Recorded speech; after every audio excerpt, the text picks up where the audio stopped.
Returnal. No. I mean, that you got it in the mail. I got it in the mail. Yes. And That I saw game you is- post. I saw you post. That game is hard as balls. And I'm good. Like I'm good at shooters and roguelikes, and I suck at Returnal. Okay.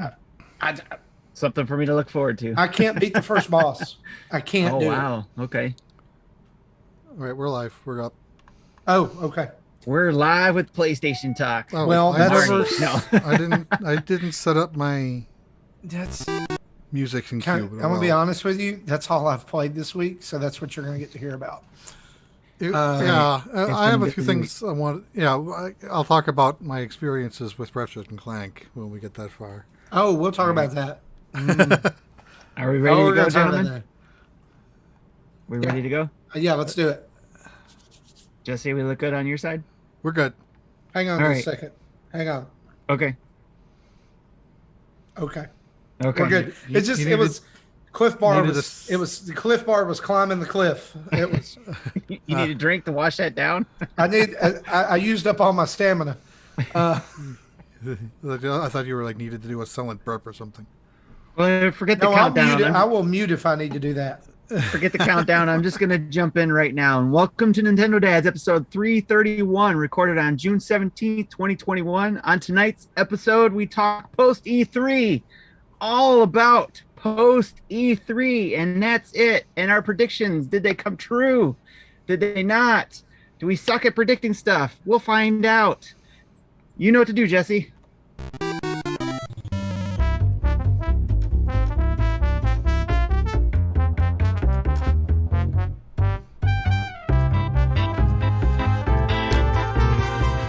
Hey, what's up, everybody? It's Marty here. I'm back on the show. Welcome me back. The to bears episode- didn't eat him. No, they didn't. They didn't. But I didn't go to that kind of camp either. We Okay. were just at a college dorm. But anyway, episode 331 of Nintendo Dads. It's June the 17th, 2021. I've almost forgotten how to do this. And we are living in a post E3 world. We live in a society where Metroid Dread exists. Yes. Spoilers. If they don't know by now, oh my gosh. Well, if I spoiled it for you, I'm sorry. But anyway, it's real. It's so real. And it's Well, if it wasn't, if it's a spoiler for them now, it would have been in an hour from now right, anyway. Right. I mean, they would have been listening to the show. They would know. Yes. But we're going to break down tons of E3 news that came out of that all digital show this week. But joining me to do that on the show tonight, Timothy Off. How are you doing, sir? Timothy? Is that my middle name is Timothy? Timothy. That's what I was thinking. How are you, buddy?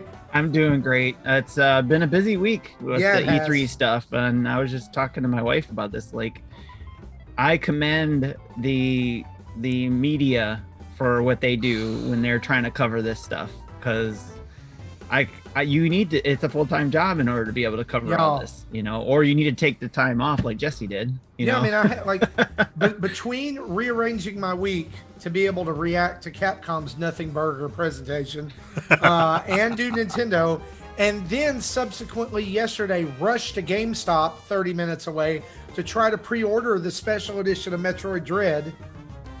Oh my gosh. Yes. Nintendo raised my blood pressure so much this week. Yeah. I But think if they're gonna announce Switch Pro eventually, that if we know about it, if it's not just a drop, if we know there's something coming, that we just need to camp out at GameStop or something while we're watching the direct or something. Yeah. And speaking of raising our blood pressure, Mr. Jesse Waldack, how are you, buddy? Pretty good. I'm proud of myself. So I took vacation, as Tim mentioned, for like I had the time to do E3. I had Friday off and all this week off. And normally my vacation, I was still kind of keeping an eye on emails and stuff. But this time, Thursday night, I shut my laptop down, and it hasn't been on yet. Good for So you. I completely Excellent. disconnected from work. So which is That's hard. That is hard to do for it's hard. someone Yeah, in your position. It's hard for me to do. Yeah. Yeah. I mean, seriously, that's stupid hard to try to get away from the. Yeah, well, because we had a release go in production, we had a release start UAT, and I'm normally the one driving all this, so I have to rely on other people to do my job for me while I'm out. Well, I'll find out on Monday how things are or aren't going well. Okay, well, if you come back, if you log back in and everything, including your computer, is on fire, then yeah. Right. Yes. I'll find out on Monday. I'm not. I still plan on keeping it off all weekend. Well, very good. I probably have 400 emails. Yeah, that would not surprise me because of the amount that the amount of emails I get in a daily basis. You're just going to spend all day Monday going through all those emails, probably. That's right. That's going to be going back to work. So yeah. Well, guys, we don't want to take up more of your time. We've got a ton to talk about tonight besides Jesse's emails. And so let's dive right into the news, shall we? Let me try that again.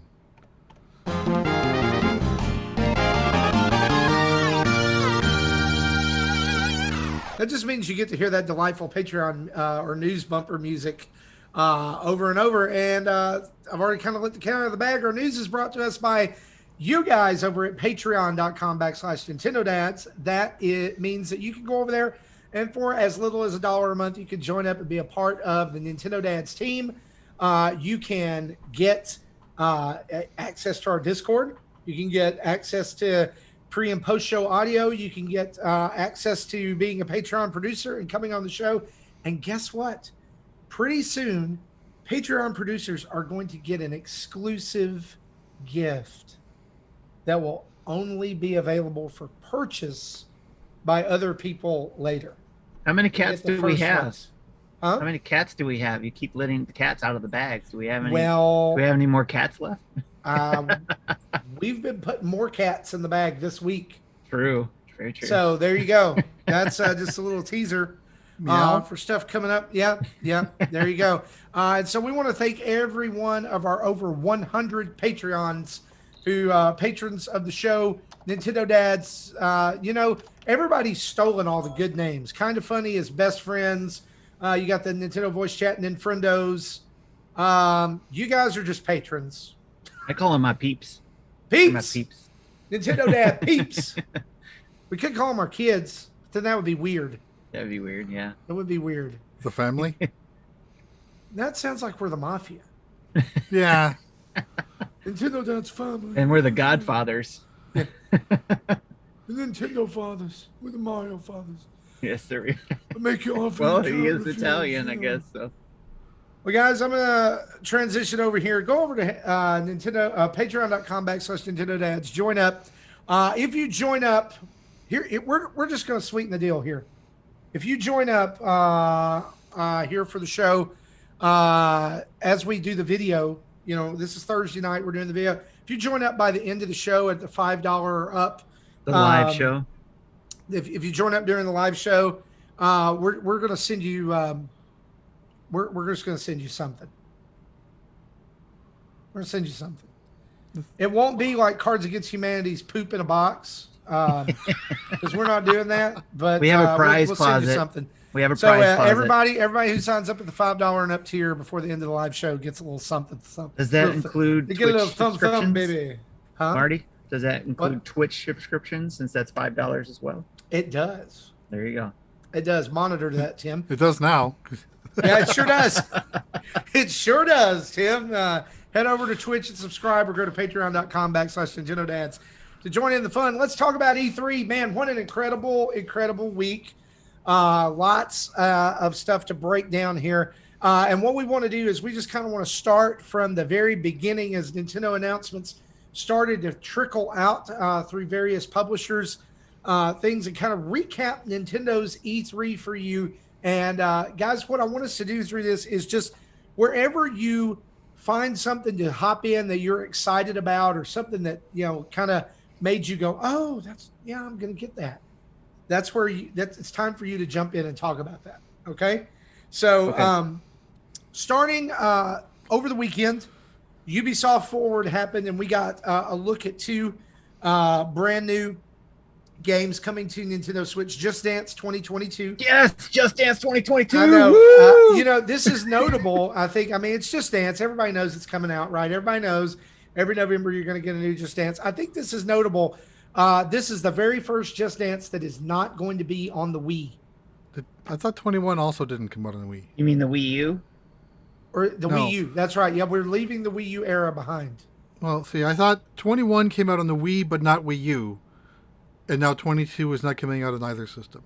That's right. Correct. That's right. Thank you, Captain Actually, for correcting us there. I appreciate that. But that's out on November 4th. And once again, I will have to buy this for my daughter. It is coming out on Stadia. For the 5 people still playing Stadia, you can get it there. Also, huge news actually leaked Saturday morning, wasn't it? Right? Yeah, by Nintendo. Nintendo blowing this huge announcement of the sequel to Mario plus Rabbids Kingdom Battle, Mario plus Rabbids Sparks of Hope, which just gets a 2022 release date. I want to stop here because I'm excited about this one. What did you guys think? I too am excited for it because history from the first game. I'm not a fan of strategy games, so I went into it reluctantly, but loved it. I didn't 100%. I didn't beat every challenge, but I played through the story of the main game and the DLC, and really enjoyed it. Here's the thing: my son saw the trailer for this and flipped out and immediately picked up Mario and Rabbids Kingdom Battle for my Nintendo Switch case. He's already beat the Phantom of the Wapra, and he's best boss. Yeah, I know, right? And he's like, I didn't finish it the first time I played it, but now I'm going to learn it and I'm going to finish it. I told him, I was like, dude, the final battle, the final whole stage is rough.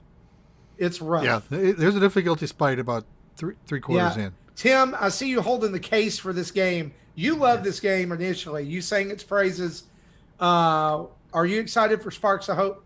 Heck yeah, I'm excited for Sparks of Hope. That's awesome. I mean, we had a feeling that this was coming, right? So It was just like whether or not that feeling was just hope or true, so it's exciting to see that it was coming. And I mean, as well as the game did, it wasn't a huge surprise, even though Nintendo did leak it. It was, it probably would have been more of a surprise just to see it actually happen without knowing that beforehand. But it was still cool to even that morning see that surprise. So I think that the thing that I'm more surprised about with Sparks of Hope is that we didn't get it sooner.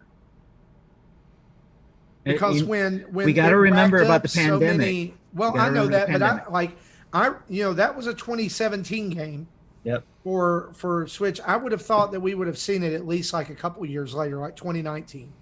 And I predicted this almost every Nintendo Direct through the end of 2018, 2019. I was like, we're getting that Mario plus Rabbids sequel, because if you remember, right after it came out, David Soliani David Soliani, he was flying to Japan to meet with Miyamoto, and they took the combat designer with them and things like that. And I was like, oh yeah, we're getting a sequel, and then nothing.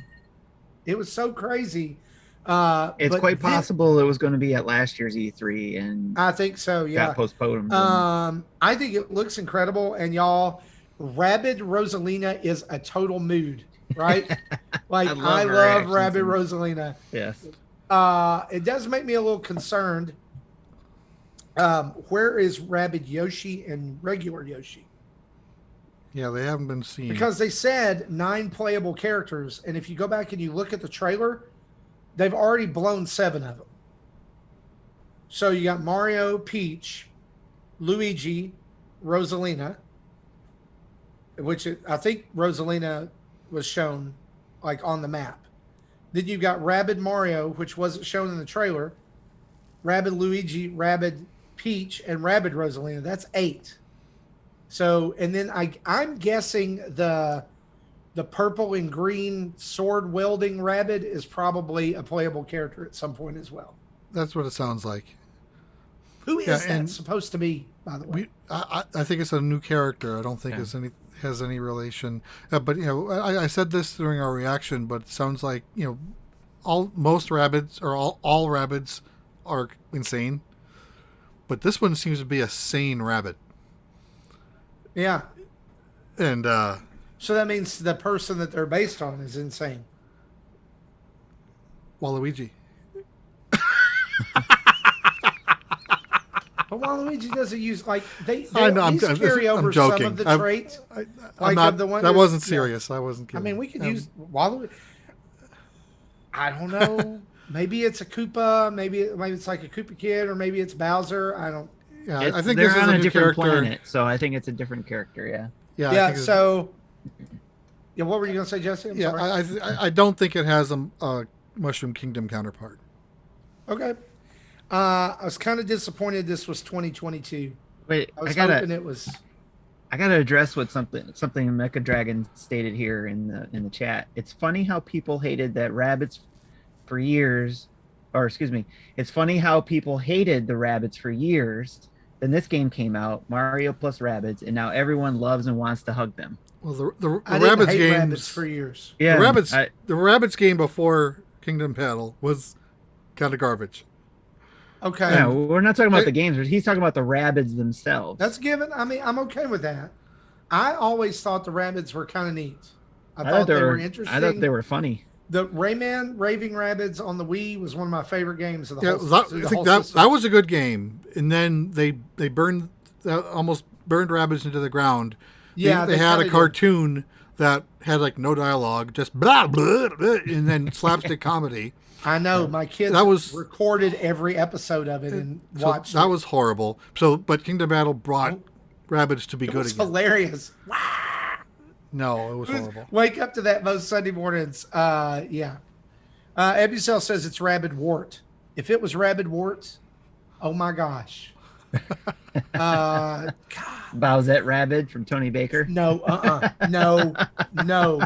We are not Rule 34 in a Rabid. We're not doing it. Well, I'm sure it is. Like I said, they went to a different planet, so I'm sure there's. Yeah. Let's move on from there. Let's talk Devolver Digital. Before we do, Ninfrendo asked if Amico will have Just Dance. No, they won't. But no Just Dance on the Amico. I'm sorry. So Devolver Digital, as usual, was Devolver Digital. It had Jesse and I cracking up the whole time. It just gets. I mean, every year is just more, right? Like it's just further down the rabbit hole. So two games. Little behind the scenes, YouTube, has the green coin if it's fully monetized, red coin if it's not monetized, and then a yellow coin if it's ad restricted, due to content, usually violence. Devolver Digital got yellow coined, and we're like, yep, every time. That sounds about right. Right. So they showed off 2 games for Nintendo Switch: Wizard with a Gun, which looks amazing. Yeah, we said that was a Marty game as soon as we saw that. As soon as I saw it, I was like, yes, that definitely. And Demon Throttle, which is interesting in that I believe this is a physical only release. Yes. So no digital. You have to buy it physically. Pre-orders are already open. They run June 12th through October 13th, and it ships in 2020. So the cool thing about this game is that if you kind of go and look at it, someone said it was the spiritual sequel to God, I'm losing the name of it here. I don't know. While you're thinking, it reminded them of a game. While you're thinking, I'll explain that. Like, this is similar to what limited runs games do, where you pre-order the game and then they make as many games as pre-ordered, so it's not going to run out as long as you do it in time. Pre-orders are open until October 13th from specialreservegames.com, so search for it there. The spiritual successor, Hambone Johnny, came up with it here. Pocky and Rocky. It came out on the SNES back in the day. This one's a little more 8-bit than that. But yeah, Pocky and Rocky, it was like a girl and a raccoon. It was very Japanese and very limited. It's probably a Tanuki then. Yeah, it was. It was totally that. But anyway, those are coming out. Wizard with a Gun will be out next year. Demon Throttle will be out next year. Moving on from there, a couple of Bethesda notes. Diablo 2 Resurrected coming to Nintendo Switch on September 23rd. And I'll mention this here because we'll talk about it a little bit more later on in the Nintendo section. September is becoming really crowded for releases. Yeah, it's 2019 all over again. Yep. It's like, a release every 3 or 4 days. Also, A Plague Tale Requiem is coming to Nintendo Switch via cloud streaming. That'll be out in 2022 as well. That is a sequel to A Plague Tale, right? Yes. That's the one that people call the rat game? No idea. Yeah. I've never some people I've talk never about heard of Plague Tale. this, so But it's called it the rat game. I heard of it, but I never played it. John was streaming this with us, and it was John. It was John. Yeah, as soon as he saw it, he goes, "Ooh, Plague Tale 2." So it's obviously a sequel, but since he knew the original, but I did not. There you go. Yeah, it was John and Nick and Sean. Cool. All of us were. No, John was not in this one. Sorry. No, it was just Nick and Sean. That was John was in the Game Pass limited news run. people. Or yeah. Right. I'm forgetting who guessed it on our streams. Lots of people. Yes. Moving on from there, Square Enix presents showed off Marvel's Guardians of the Galaxy, which we found out during Nintendo's Direct is coming to the Switch day and date with other systems. But I don't know if you guys noticed this in the Nintendo Direct.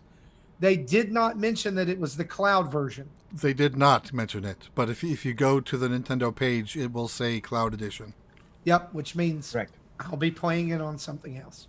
PS5. Legend of Mana is also coming to Nintendo Switch June 24th. And we knew about that, so that wasn't any big surprises. Yeah, we knew. Yeah. Also, Final Fantasy Pixel Remaster Series not coming to anything anybody plays video games on. Oh, I was so upset. This Steam, is they stupid. do. They do play Steam. People play video games on Steam. Come on. When people talk about playing games on PC, I refer them to Greg Miller's pre-NX reveal rant about PC gaming. Go watch it. He just tells the truth. Anyway, let's move on before I dig myself into a further hole. Use it as a shovel. No. Before PC. You move on, I do want to say that I am very disappointed that they decided to do just Steam and mobile, because it does not make sense, especially because I was giving hope to them to say they're still Nintendo. Yeah. And they didn't do anything, and it's so surprising. This is what I don't understand about companies, why they make choices like this. And it makes no sense. You're literally giving up money on the table that could be sold to Nintendo. There's an audience there. Tim, I would be interested to see, because there are some Final Fantasy games and Square Enix RPGs on mobile already. Now, albeit the versions of that are available, lots of people hate. Yeah, because they changed the graphics up. They tried to smooth the pixel graphics out, and so, they're like garbage. I think these are more either faithful recreations or literally emulating the original games. Yeah, so what I'm thinking is this. I would like to see some sales data of just how well these Final Fantasy games or Chrono Trigger or anything have done on mobile. Yeah. To make them want to make this kind of decision. Steam I can kind of get, because I can understand that Steam is a viable platform, despite my comments about PC gaming. Like, I get it. and in the Epic Game Store are viable platforms. I get a lot of people play on PC and stuff, but this just seems like such a no-brainer for Nintendo. Yeah, like when Persona 4 Just Golden like Disney was Afternoon released, Collection. was released Right, on Steam yes. last year, and Sega and Atlas were surprised at how well it sold. I think it broke the one-day record for a new game on Steam. Yeah. And you're like, put it on systems that people play, and people will buy them. That's how things work. Surprise! Right. Uh, So Ninfrendo makes an interesting comment. He says Square and Nintendo have not been close since SNES. So, but I don't think we can say that necessarily because they've been releasing these, the Octopath Traveler and then the Triangle Project one. Triangle. Yeah, it's definitely better now than it was in the N64 days when Oh, they, gosh. when Yeah. they lost Final Fantasy VII due to cartridge versus disc. Well, and Yeah. they've come back and they've re-released those old games on the Switch, right? Right. Like we've gotten 7, 8, 9, 10, 10-2, Yeah. 12, all those things. Like Again, why I not don't- have this this Like you could do, remaster like, series? the killing that they could make with like the 8-bit era collection and the 16-bit collection Yeah. that also includes Chrono Trigger, Secret of Mana. They would make a killing on all that I stuff. don't. The only thing I understand. can think of is that the holiday. That's the only thing I could think of is that later on, maybe at the TGS, at the Japanese Yeah. version Tokyo of, Game Show. Yeah, Or when do That's these when come they would- out? By the way, when did it the just says Pixel? soon. It just says So soon. Yeah, so no what's date going to was happen given. is they're going to go, yeah. So these didn't sell real well there. So now we're going to put them on other systems. Yeah. Or they didn't sell well, so we're going to scrap the project. I'm like, no, that's not the takeaway here. That's Yeah, the wrong way. that's- Wrong way. Yeah, right. Also, Square Enix announced during the Direct, Life is Strange Remastered Collection and Life is Strange True Colors are coming to Nintendo Switch as well as other next gen and current gen consoles. Interestingly enough, True Colors comes out on September 10th, and the Remastered Collection, which does not feature Life is Strange 2, comes out on September 30th. Right. I'm told you don't have to play them in order. Yeah, they're all self-contained narratives. Yeah. And I'll also note that the Switch version of Remastered Collection has not been confirmed. It is September 30th for the other systems, including Stadia, but all we were told it's later. So it still Later can be this dated, year.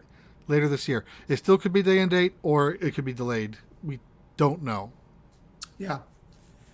Heading on from there, Limited Run Games coming in with a dump truck full of Nintendo Switch releases. I think of the honestly, 30 games they talked about, 27 of them are on Switch. Yeah, a lot of these are already games that we know about or are already out. It's like Zombies Ate My Neighbors, Ghoul Patrol, Super Hot, Double Dragon, and Kunio-kun Retro Brawler Bundle, River City Girls. Although interesting, River City Girls 0 and River City Girls 2, I think, are new. They're new. And they're And also 0 coming is to Nintendo Switch. 0 is Switch only, though it Yeah. sounds like it's probably on other platforms already and it's new to Switch. So like where I have River City Girls just as PlayStation 5, because it's already out on everything else. It's new to PlayStation 5, so that's why Yeah. it's here. Blood Rain Betrayal. How long's it been since we've seen Blood Rain, guys? It's I been a completely minute. forgot about her. Yeah. Yeah, this is interesting. Haven, Skatebird, Hunt Down, Axiom Verge 2, which still Yes. doesn't have a release Oh, date. and then Hunt Down is available to pre-order now. Okay. And Takeover. and going back up, Zombies and Ghoul Patrol, that starts pre-order tomorrow. Oh yeah. Okay. Well. Oh yeah. Or Digital tomorrow, available meaning on Friday June morning. So by the 29th. time you're hearing this, it's probably already live. Yeah. Also, Dusk Republic Anniversary Collection going under One Step from Eden Ruby, Grim Eclipse, Retromania Wrestling, Contra Anniversary Collection, and Plumbers Don't Wear Ties. Those are all coming to Switch. Yeah, I've never heard of that last one, but apparently John thought it was great. Mecha Dragon 101 says Plumbers Don't Wear Tires. Game of the year there, dads. I don't know what that is, but I'm going to That check it that out was originally on a 3DO. now. Oh, God. Uh, from there, the Capcom showcase happened, and basically Capcom said, hey, guys, we're making some DLC, and here's 2 new features for Ace Attorney Chronicles. Bye. That was literally it. And then they ended the show with both the Pro Tour, which none of us cared. Yeah. Yeah. That's when we talked about most of our disappointment at that point. Yep. That's when most of us were sitting here going, that's it? Really? It was a warm-up for the next day. Yeah, I think Capcom just this year they're like, yeah, we're going to do Resident Evil 8. Bye. Okay. And that wasn't even at the show. Oh wait, no, it was. I'm sorry, it was. Right. It was DLC. DLC, yeah. My favorite part about that was they're like, hey, we know you really like Resident Evil 8, and so we wanted to let you know that we're going to make some DLC so you can give us some more money. Isn't that great? Yes. All right, moving on to the next thing. I wish Nintendo would do that sometimes. Right? Right? All they'd have to do is be like, we know that you love Mario Kart 8, so we're making more tracks. Yes, we have DLC for you. That's not 7-year-old DLC. Oh my gosh, dude. Let's talk about the Nintendo Direct. That's why everybody's really here. Before we get in and carve this up, just initial overall impressions. How do you feel Nintendo did this year at E3? Like, if just taking this presentation alone, what do you think? In comparing it with other Nintendo Directs, I don't think it was at their best. It was good. It maybe even great, but wasn't the best. But comparing it to all other presentations of E3 this year, I think it was the best of everything. Of all the shows I saw. Yeah. What about you, Tim? I think it was on par with what Microsoft did. So it gave a nice wide array of games. Oh yeah, Microsoft. I agree. Microsoft was really a close second. Like I probably had them on top for a while, and then before thinking about it more. But can we stop right here because I want to acknowledge something in the chat. Sure. Okay. I love Mecha Dragon, but he says, "Don't be dissing on my Ace Attorney," and then he goes on and says, "They told you exactly what was going to be on the show." Number one, I think there's at least 2 of us in this circle here that like Ace Attorney games. yes. Yep. I know Jesse does. I Yes. do. Tim, you in on Ace Attorney? I'm going to buy this when it comes out. Okay. So I'm not dissing on it. Number 2, when you make an announcement that says E3 presentation, including game, everybody else says that too. And then they show you more stuff. Yes. Right. So I get the whole rhetoric of they told you exactly what was going to be there. But I think we can't let them off the hook that easy. Like, that was I don't use this phrase very often. It was one of the most piss poor presentations that I have ever seen from a video game company. It wasn't as bad as Bandai Namco's that talked about one game for like 15 minutes and was done. Oh my God. Like, everything Capcom did could have been a tweet. And that's where my problem is. It's like, you guys made it look like that you have nothing in the pipe.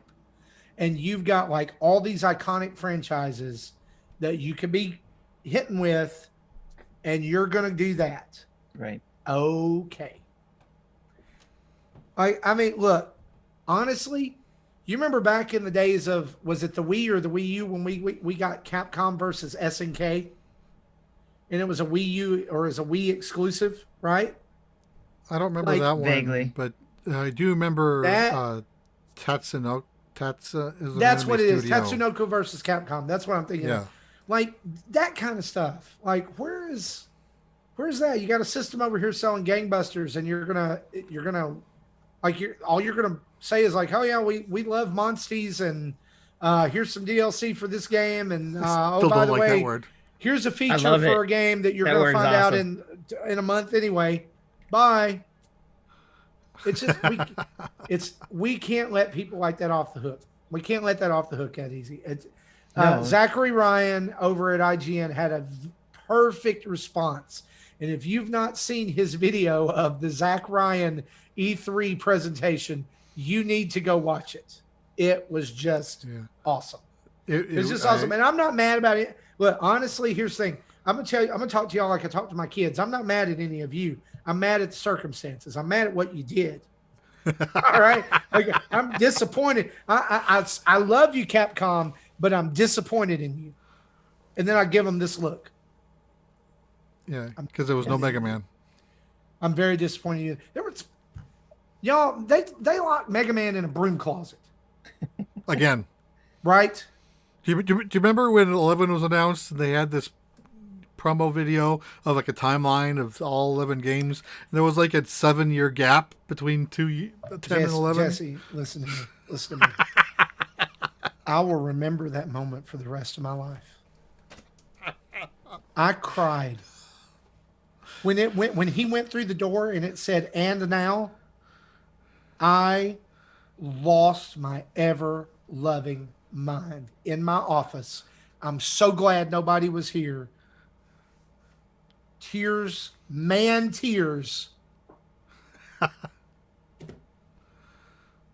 Capcom, I need you to do that again. Anyway, hopefully not another 7 years. Tim, you were saying, I'm sorry, but I had to cut in and I had to talk about that. So let's get back to you. You were talking about the overall quality of the Nintendo Direct.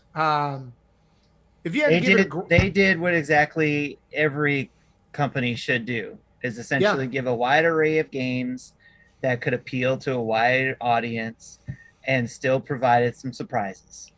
So that's true. And that to me is a good Direct. That's exactly what you want. Did I love every single game that came out of it?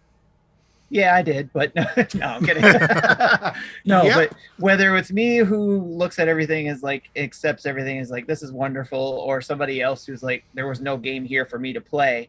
Like, if Justin was here, he would be saying something probably to the effect of there was no DK, and he probably had really high hopes that there would be a new DK game. And when he got let down, which we all talked about, poor guy, you know, that you could see he was deflated the rest of the show.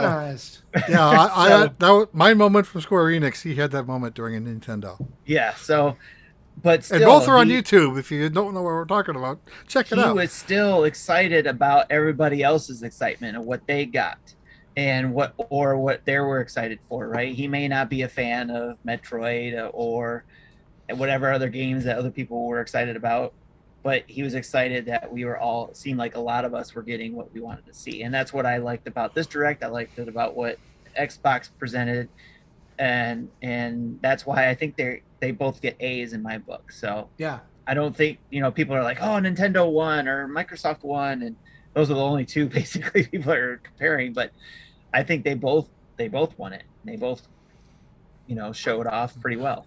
There was a lot of people saying that they liked the Intellivision Amico presentation, even though it was only 10 minutes, and it didn't really have anything new for people who watch all the announcements like I have. But for most people, half that stuff probably was new to them. And great. Right. I'm glad Tommy was able to talk to people. But I was hoping for something new when that didn't happen. Yeah. I think this is, like you were saying, Marty, definitely a platform where there should be something new. A little surprises here and there. I guess, and maybe I'm wrong on this, but like, we have been conditioned for so many years that when E3 comes around, companies that come to the show are going to show something new, right? That at least say, that's the whole point of what E3 is supposed to be about. At least to say, like, I know Nintendo gets their balls busted all the time about Metroid Prime 4, right? But at least they came to that and said, it's real, it's happening. We don't have anything to show you, but we're here to tell you it's being developed, right? I mean, would it have been so hard for some of these companies? Would it have been hard for EA to come? Let's pick on one of our fun pet projects there. Would it have been so hard for EA to come out and say, we're developing NHL 94 Rewind for Nintendo Switch? We can't have it. We don't have anything to show you, but That'll be in July. That'll be in July. But you get what I'm saying. I get what you're saying. It would have been Yes, hard yes. for Capcom to come out and say Mega Man 12 is in Mega Man X9, Mega Man Battle Network Legacy Collection is coming later this year. No, Yes. that's not hard. Nintendo, though, on the other hand, stepped up to the plate and they hit a good, solid got a couple of runners in. Let's put it that way. It wasn't a home run. It wasn't. Ground rule double. There you go. Thank you. It was not 2017 E3, but it was pretty darn close. So let's start from the beginning here. And yeah, here we go. Super Smash Ultimate's getting Kazuya Mishima from Tekken. And I really, really thought this meant the very next thing they were going to show was Tekken 7 now on Nintendo Switch. Did anybody else think that? No. No?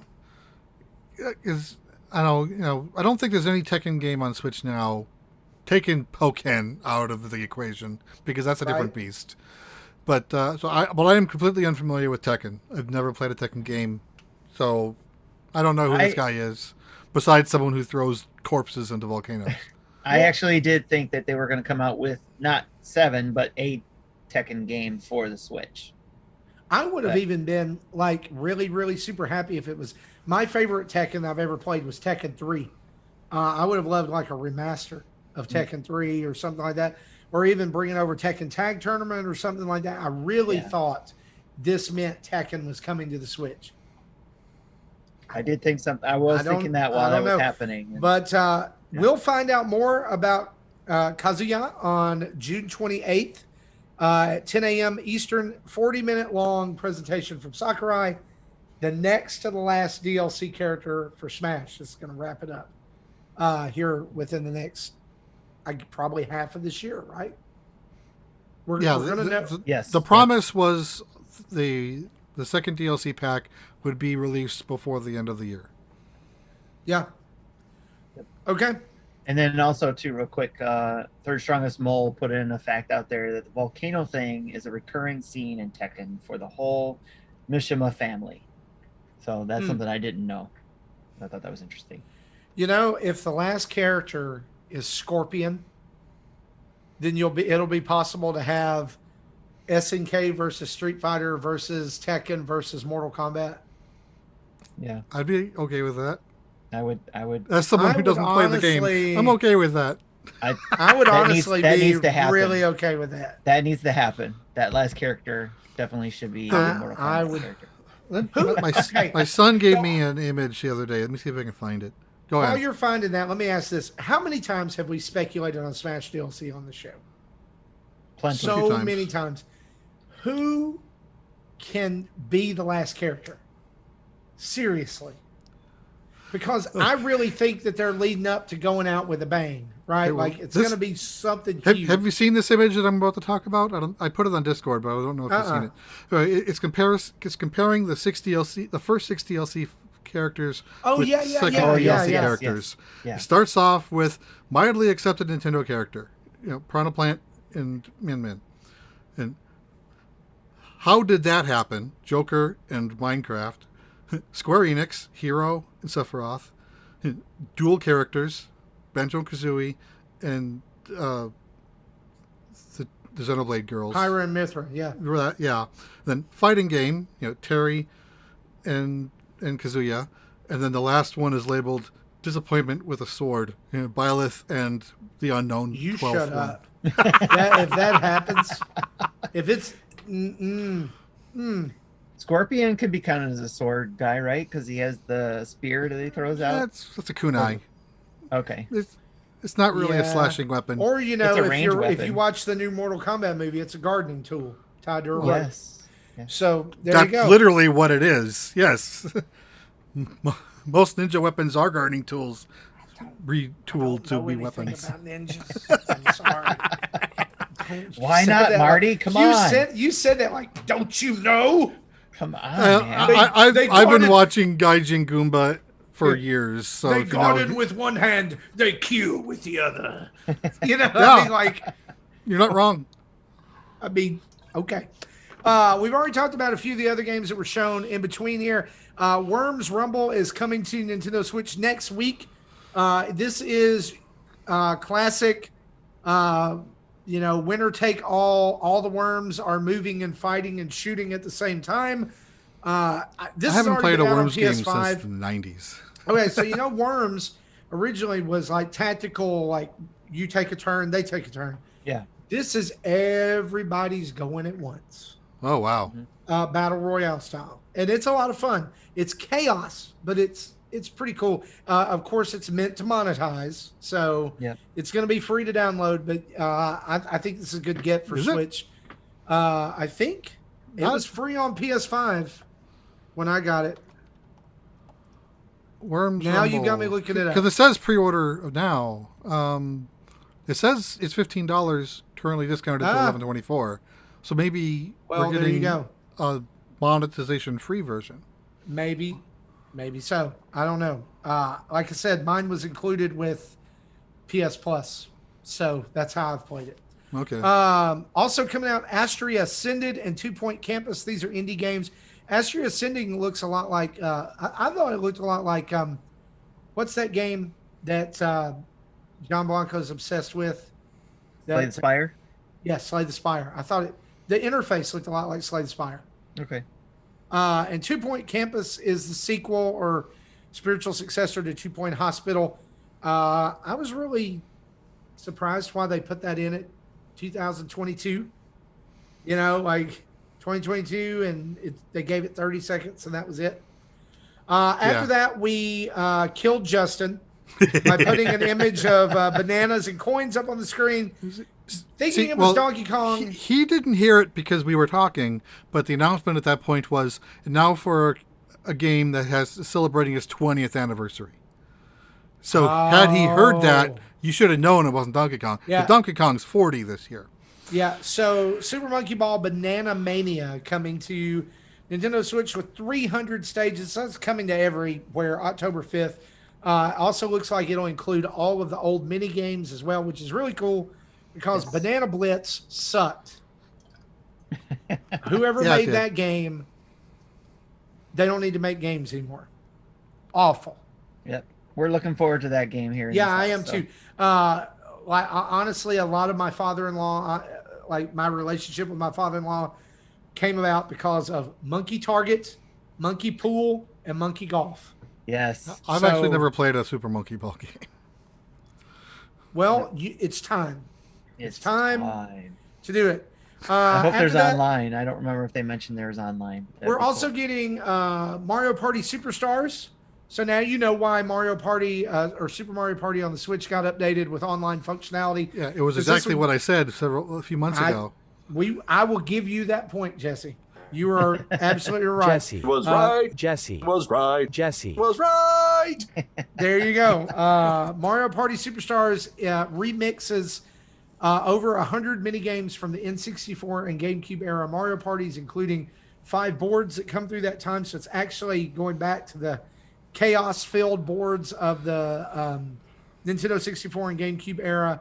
Tons of characters packed into this. Looks like lots of great updates. That's out October 29th. Question. Yes. Because they specifically focused on the 5 boards being Nintendo 64 boards, do you think there's going to be DLC packs that comes out with other system boards? Yes. Do I think there's also probably unlockable GameCube boards? Yes. Okay. I do. I can't wait. Also love that they gave Birdo History some says love. Otherwise, but we'll find out. Yes, that is correct. Yeah, but hopefully they rebuilt it to be this way for DLC. Yeah. I was saying I also love that they gave Birdo some love in this game. Birdo is now a playable character. I'm looking forward to seeing who the other playable characters are as well. Nintendo's kind of been getting fun with the extra playable characters lately, like King Bomb and Mario Golf and different things like that. It's good to see some new, fresh supporting cast blood. Yes. There. I like it. Y'all, as I said at the top of the show, we now live in a world where a brand new 2D Metroid game exists. And I don't know if it's brand new. This game was reportedly in development or was in development in 2007, was scrapped for the Nintendo DS. Metroid Dread was introduced next in the presentation. It was real. Samus and an Emmy amiibo are also going to be available on October the 8th. Were you able to get that pre-ordered? No one talked to me on October 8th. I'm done. I'm going to lock myself in my house. I'm going to go and I'm going to pick up, to answer your question, Jesse, I'm going to drive and I'm going to pick up my special edition Metroid Dread from GameStop, as well as the Amiibo 2-pack. I wasn't able to pre-order the Amiibo on this one. Every time a link showed up, and it was already gone, or never was really up. I couldn't get this one. I'm willing to bet. I was more desperate to get the special edition game. I am willing to bet Best Buy will have extra of those 2-packs for people who are at the door the day it comes out. I would be at the door. I would not wait. I'm trying to remember. I think I did a pre-order for something recently. I don't remember what it was for, though. I need to figure out what that was. So this is real. Not only is this the continuation of the Metroid story that we have waited 19 freaking years for, it's Metroid 5, but it's also the end of the Samus story arc, according to the producers. The Metroid Tim, story. The Metroid story arc. Tim, how do you feel about that? I'm okay, I guess. It's looking forward to it a little bit. We'll see. We'll see how it turns out. Just a little. Considering this story started with the original NES game, I'm okay to get a new story out of it. Ninfrendo asks, will energy tanks be locked behind the amiibo? One energy tank is. Yes. And it says it's an extra energy tank, so I would assume that if you find all the energy tanks, it'll probably be very easy. You'll complete the game very well. I just want the amiibo to unlock a new skin in Metroid Federation Force. That's all I wanted. Okay. Now, I just looked at what I pre-ordered at Best Buy, and I'll get to that later. So, but I am super excited, and you have a great idea, Marty, in taking October 8th off. I think I'm going to do the same. There's no question. Yes. I'm taking that day off, and I'm just going to be like... When Samus Returns came out back in 2017, I finished it in 2 days. Yes. I could not stop playing it. I can't. Mercury Stream did a great job with Samus Returns, and I love all of the takeaways from that game that are showing up in this game. I love the new slide move. I love that they're leaning into that survival horror aspect that's always kind of been there in Metroid. I would love to see them. Did you get to watch the Treehouse? Yes. Did you watch any of that part of that? Okay. Yes. That was fun to watch. Oh my gosh. So before we get to Mecca's question. I watched the second Metroid Dread part of the Treehouse. I didn't watch the first. Okay. Yeah, I've watched it. It was both essentially the same, but it was go ahead, Jesse. Does Nintendo say what is Prime and this saga separate universes or just completely separate sections of the timeline? I've always taken it to be that Prime was prior to Metroid. They're intertwined. Well, I don't know about officially. This is my hope that eventually when we get closer either to this game dropping or when Metroid 4 comes out, that they work with Dark Horse just like they did with the Super Mario games or the Mario Encyclopedia and the Zelda Hyrule book. Metroid Encyclopedia. I hope they do a Metroid game, book of that. It gives the whole timeline and they spell it out for us, because there's a lot of... They did have a timeline on their website, but they took it down. It's been down for a while. So, but if you want to keep talking, I'll see if I can find it. There was somebody. Mecca asks if Dread is considered Metroid 5. Does it mean Other M is like a 3.5? Other M came before, right? Yeah, but isn't the first game when Metroids were first discovered? There was Metroids in Other M, wasn't there? It's been a while since I played the game. Metroid Other M actually takes place between Super Metroid, and Metroid Fusion. Okay, because I know The beginning of Other M flashbacks- actually retells the ending of Super Metroid. So yeah, he's right. Okay, yeah, and then Fusion talks about Adam in the past, which Other M plays that story. Yeah. I want to bring up right here as we're doing that I think this would be a good time to talk about two things. Number one, there are some people in our chat who are disparaging Metroid Other M, and I will not have that on the show. Metroid Other M is a fine game. Everyone simply just jumped on the hate bandwagon. I like Metroid Other M. I think it's a good game. I also want to say this, that starting July 5th on our Twitch channel, I will be doing Metroid Mondays with Marty. And so we're going to go through the entire 2D Metroid Saga. Pantheon. We're going to start with Zero Mission, and we're going to go all the way through. And yes, now that I know this, we're going to play Other M as well, because you can get it on the Wii U Virtual Console, or you can download it as a Wii game. It's happening. I'm going to play Other M. I also want to say one other thing. I want to say thank you to our newest $5 patron, Sebastian Atalano Zuniga. I butchered your name, but you're going to get something special. Awesome. Thanks Nice. for becoming a patron of the show. He's actually in our chat right now. SAZ. That's who that is. And so shout out to Excellent. SAZ. Thank you for becoming a patron of the show.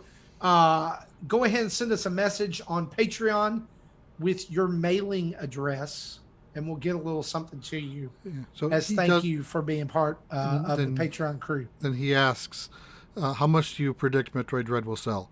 But 1 million. as of now, for Amazon pre-orders, has it the number one game for a Switch game and like the number 4 item for all of video games. This is really key here, because it's number 1 there and number 4 in all of video games. However, IGN did a poll and asked, how out of 1 to 10, how excited are you for Metroid Dread?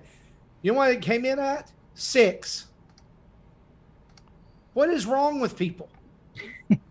Well, I don't.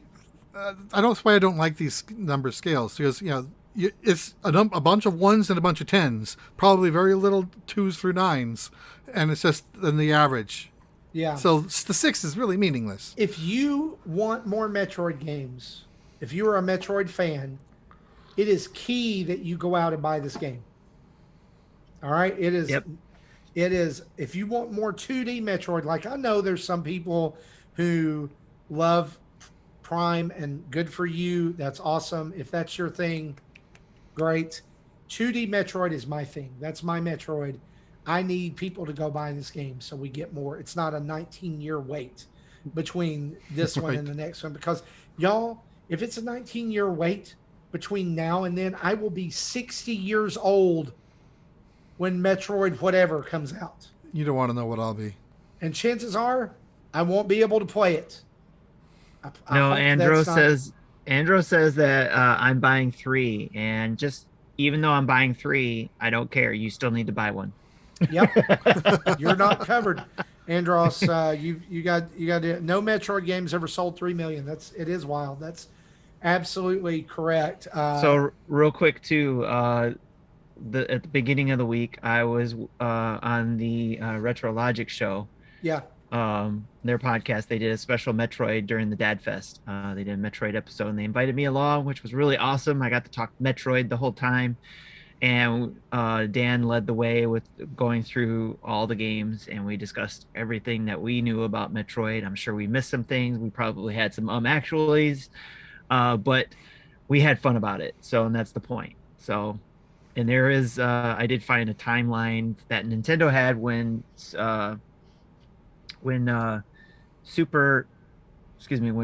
2 came out for the 3DS, but it did not include the Prime games. It was still focusing on the Metroid the timeline. So I don't know if the Prime games are in this or not. I mean, there's people who try to put it together. I did find the fandom site for that as well. But in Japan, it's basically what we already know. They had the timeline. It was basically Metroid or Zero Mission, if you will, is the first game in the timeline. Then you play Metroid 2 or Samus Returns. That's the second game. Then you play Super Metroid. And then for them, they actually have Other M next. And then Metroid Fusion. So, and it does make sense because Other M is spoilers that when Adam dies. Yeah, that and Fusion was made first and then Other M. So it's correct. Yep. So, but that's a timeline that Nintendo had at the time when Samus Returns comes into play. Now, there are mangas that come into play that tell the story of Samus even before Metroid and Metroid Zero Mission. So you have those you can go back to. The Prime games come after Metroid Zero Mission. So they fit in there. The Prime Hunters 2 and 3, and Federation Force. And then it goes into Return to Samus, Super Metroid, Other M, and Fusion, and now Dread. Tim, I think you saying all that and highlighting all those games that these stories go across is really important because we're going to have people that are interested in this game just based on it alone, right? Yes. Now that's why it's very important that they work with Dark Horse to do that encyclopedia. I think.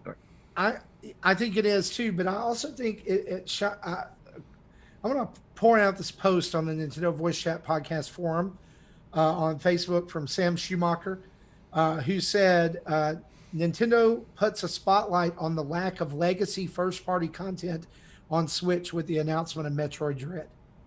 And basically his point is they're wanting people to be interested in Metroid, which at this point we would have to honestly say is like and I'm not talking about quality, I'm talking in order of importance, is probably a B or C tier IP for Nintendo at this point. They want us to be interested in this, but how can we play and know Samus's story if we're not going to have games like Samus Returns, Fusion, Zero Mission, that kind of thing available on the Switch? They did show a little bit of a recap, it looks like, and I think it was in Treehouse they showed a little bit that there's going to be a recap at the beginning of the game. So there will be that, and I guess they said that you should be able to play this game without having to play all the others or knowing anything in the past. But I think everybody should play all the others. I agree. They should. Because they're fantastic. And I also agree that those games should be in NSO some way or some shape or form. I really like what I wish they would have done is gone like, hey, Metroid Dread's coming October 8th, but available next week is the Metroid 2D collection. Metroid All-Stars. Yeah. Well, they do have the original and Super through NSO, but the original is not the best way to play it. No. Zero Mission is definitely the better game. Gosh. And then Rush G asks us this: are they reversing it and hinging all of it on Dread? All the others will come to Switch if Dread is successful. Do you think that? That's a possibility. It's not the best strategy. I don't know that that's the possibility more than they need to get Game Boy Advance games on the Switch. Yeah, hopefully. Wait, are they going to reverse what?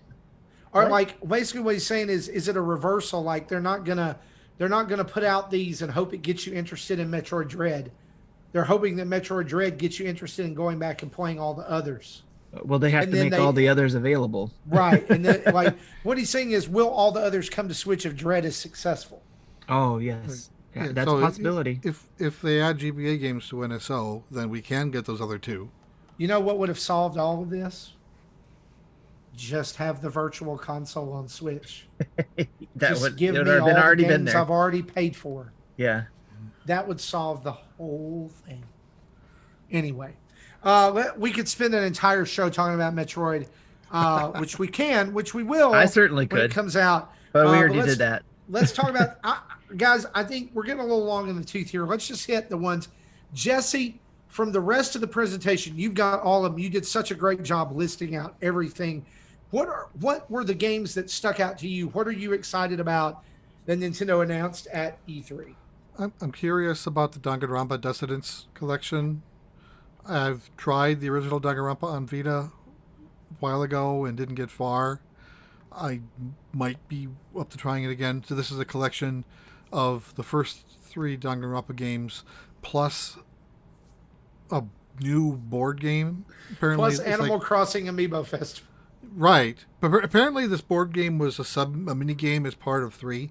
This is then that and expanded to be a full-fledged game, and so that's called Danganronpa S Ultimate Summer. So that's new, and the physical edition will be all 4 games on either in a cart or in a collection, and each game will be available digitally separately, and they come out later this year.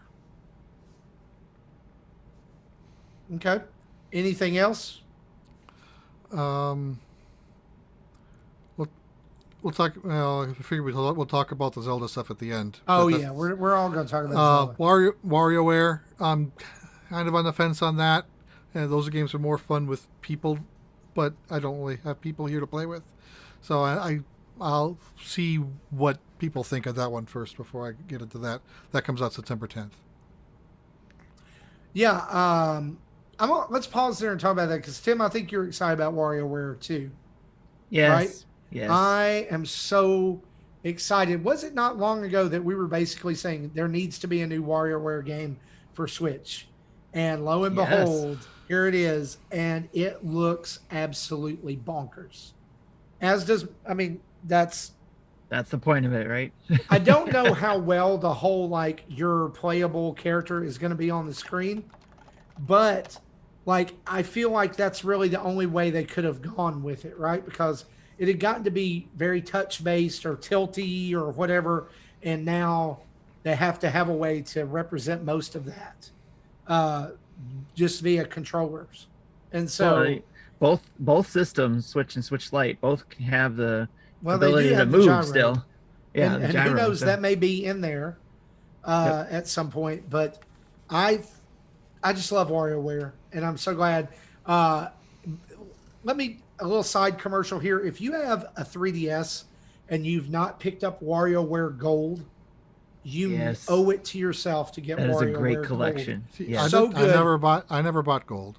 And it's the first fully voiced Wario from Charles Martinet, and he just blows it out of the park. Wario is so weird in those games, and I love it. It's great. D-Life HD asks, is this the first ever couch co-op multiplayer Wario game? No. The GameCube had a 4-player game.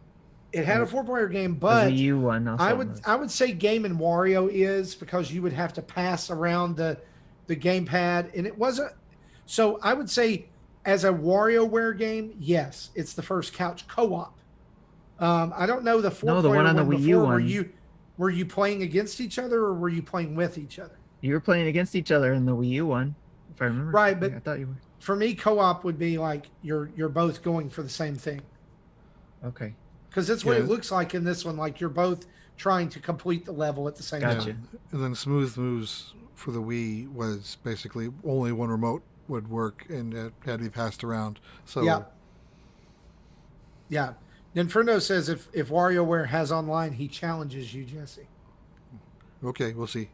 Okay, awesome. Simultaneous co-op is a first in the series. I kind of wish, and y'all don't shoot me for saying this, I thought Game and Wario was fun. We played the Franks game a lot with my family, and as well as like the one where you stole things and you had to like blend in with the crowd. I thought those were fun. It had a few good games. Not a lot of them were kind of misses to me, and I'm still kind of upset about the pirate one. That was like the last game to get unlocked. They changed it around a little bit from the original 2011 E3 demo. They called it Shield Pose, and I didn't like the end product for that. Yeah, it was real weird. It was hard to follow. So I think Game and Wario had some good ideas. I just think it was mostly misses. Anything else in this list, Jesse, that really sticks out to you besides Zelda? And then they talked about a little bit about Mario Golf that comes out in next week. Yeah. So They talk too much about Mario Golf that comes out next week. I don't understand why they do that. But anyway, Well, since you mentioned it, let's just get this out of the way that we do have a monthly Mayhem that's coming out. yeah, After we're done I have with that in the event Miitopia. section. Yeah, I see that. And that's why I was going to say, let's get it out of the way. Since Mario Golf is coming out, registration begins today and closes on July 3rd. You must sign up and commit to playing before July 3rd. and this monthly Mayhem, $150 in prizes. Yes, there's $150 in prizes. This will be more. This is like an 8-week thing. So or more. It's part of our golf league. Yeah. So basically, what we're doing, we're taking the money that would normally go to monthly Mayhem, and since it's multiple months, we're just pooling them all together and made a $150 set of prizes.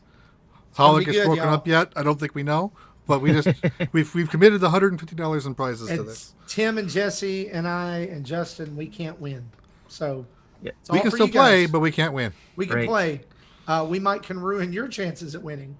And while you're registering, just to keep in mind for anybody who is currently doing the monthly Mayhem for Miitopia, it ends on June 19th, in a couple days or a day, depending on when you're listening. Yep. Players must submit a screenshot of how many medals were collected, and winners will be announced on Tuesday's episode of Dad's After Dark show, number 50. They're at 50. They're at 50. They're at 50. Yes. Wow. That's a huge milestone for them. That's pretty cool. Tim, what stuck out to you in this Nintendo, like out of what was left? Out of what was left? Yes. So just looking down this list really quick, Cruisin' Blast, you know how much I love my racing games, and it's a game Not at all. This is news to me. I completely forgot about the Cruisin' series, you know, when making predictions and stuff. I don't think I mentioned it, but it was on my list of predictions, was an Excite Truck game. Had I remembered this, I probably would have thought of something like a crazy cruising game, but I completely That would have been an amazing prediction. That would have, but I figured it was time Nintendo was going to do a racing game of some sort other than maybe your guys' prediction of Mario Kart 9. I love how they kind of just shoved it in there, too. Yeah, it was just here's a cruising game. Here's like 5 seconds of footage. Cruising game. that was pretty cool. So I'm excited. I love some crazy, you know, arcade racing games. So I hope it turns out to be work out well. So of course Mario Golf, looking forward to that. Of course Monster Hunter Stories 2 with the Monsties. It just it just sounds wrong. It does. Yes. It just sounds. Well, when you say it like that, that's creepy. Jeez. It's kind of like the word moist. If you say them together, moist monsties. All right, Warioware, of course, and we'll talk about our predictions too in a second. So, but I'm excited about that, especially in this household. We still get some good games in together. Doom Eternal, I found out that even though Sam always says hi to you guys. So, hey, Sam. I thought he wasn't going to be excited or would care about this because he already has this DLC for the PS4, because we thought it wasn't coming to the Switch. For whatever reason, we just assumed it wasn't because everybody else got it and nothing was said. And then they brought this in here, and then they had the separate video of it. He watched it, and I was working, and I just hear this, "What?"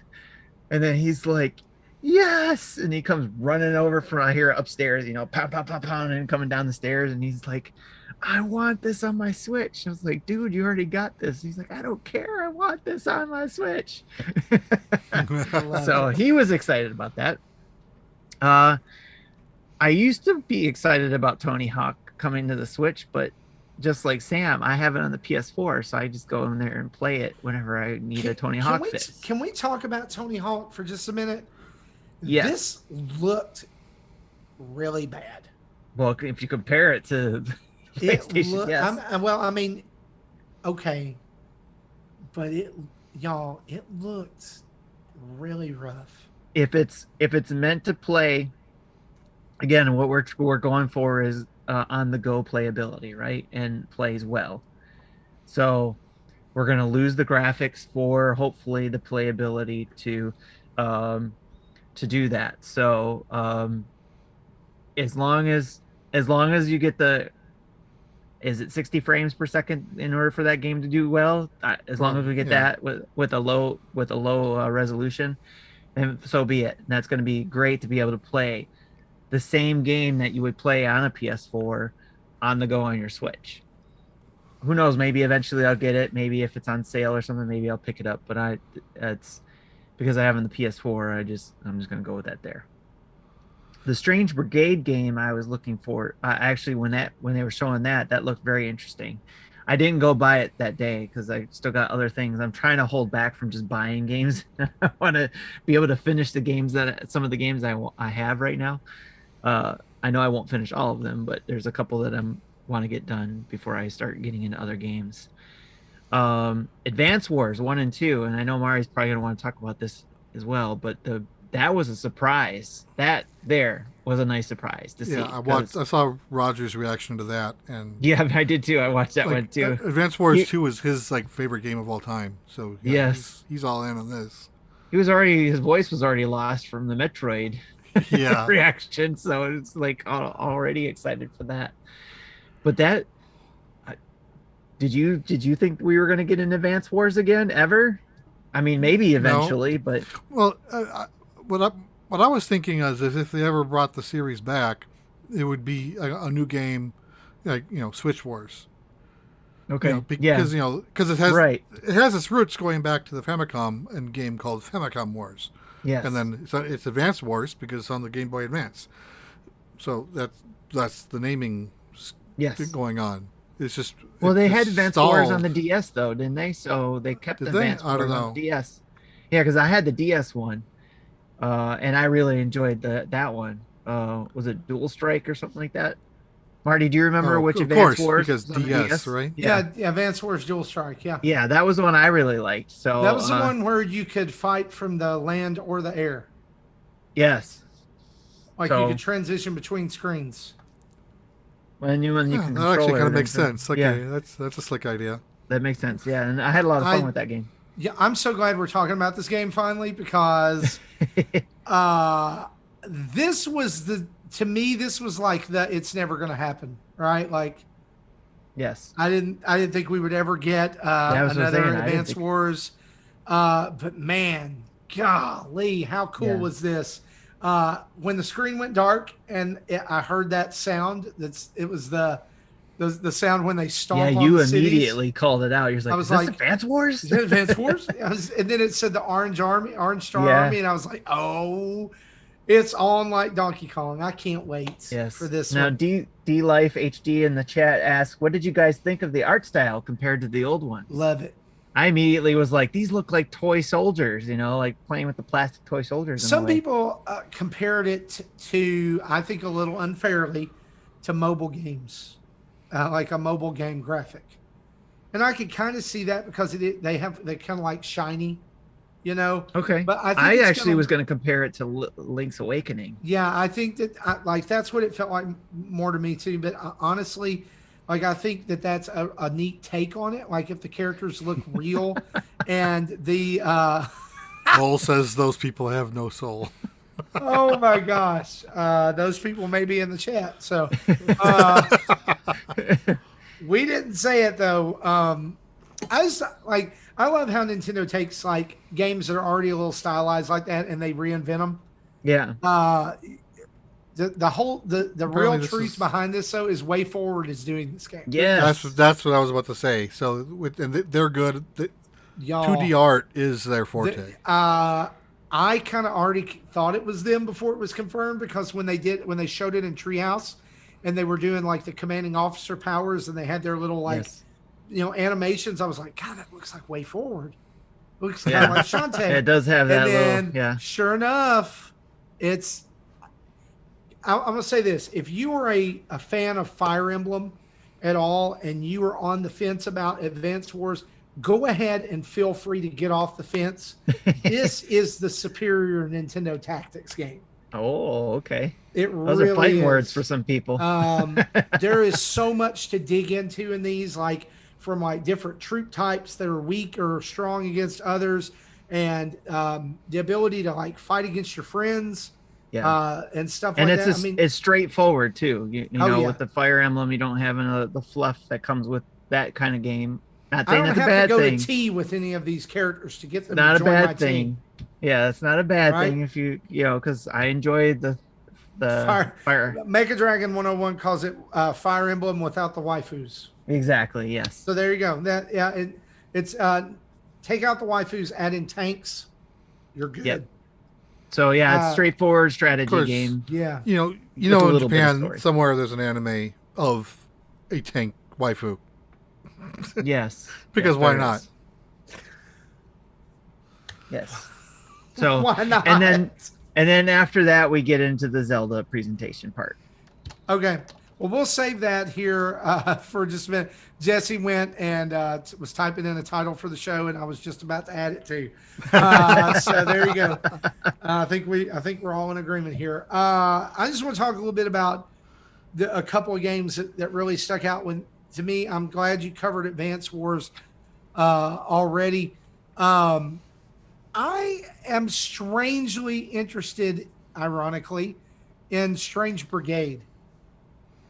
It reminds me a little bit of there was a game that was on Wii U that was multiplayer that came out like maybe toward the end of the Wii U's life, and it was like you went on raids together and like everybody was a different class or something. It kind of really reminded me of that.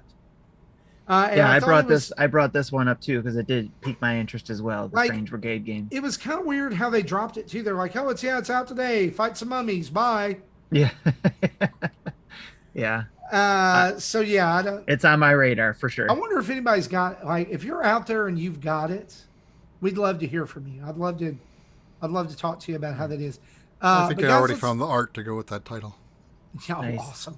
Let's talk Zelda. Highs and lows. Okay. There's a lot to dig into here. So the details of the Age of Calamity expansion pass have been released, at least for Wave 1. Pulse of the Ancients will include a new playable character, battle-tested Guardian. I love this. I love that you can play as a Guardian. The only thing that I wish that you could do is just like one of the buttons just queued up that frantic piano music for when a guardian saw you, so you can just run around the map. Yeah. It'd be great. Yeah, most of this information, the notes came from that one still shot with all the little words that was there for 5 3 seconds and went away. Yes, you paused it and wrote it down. Yep. Brand new added weapon types: flail for Link, which is basically made out of a guardian's legs. That looks kind of cool. Link's is like, well, my weapon broke. I'm gonna need those legs. He's Rocket Raccoon now. Master Cycle weapon for Zelda, which looks awesome. It adds in apocalyptic difficulty level, new challenges in the Royal Ancient Lab, and added some challenging new enemies like higher ranking.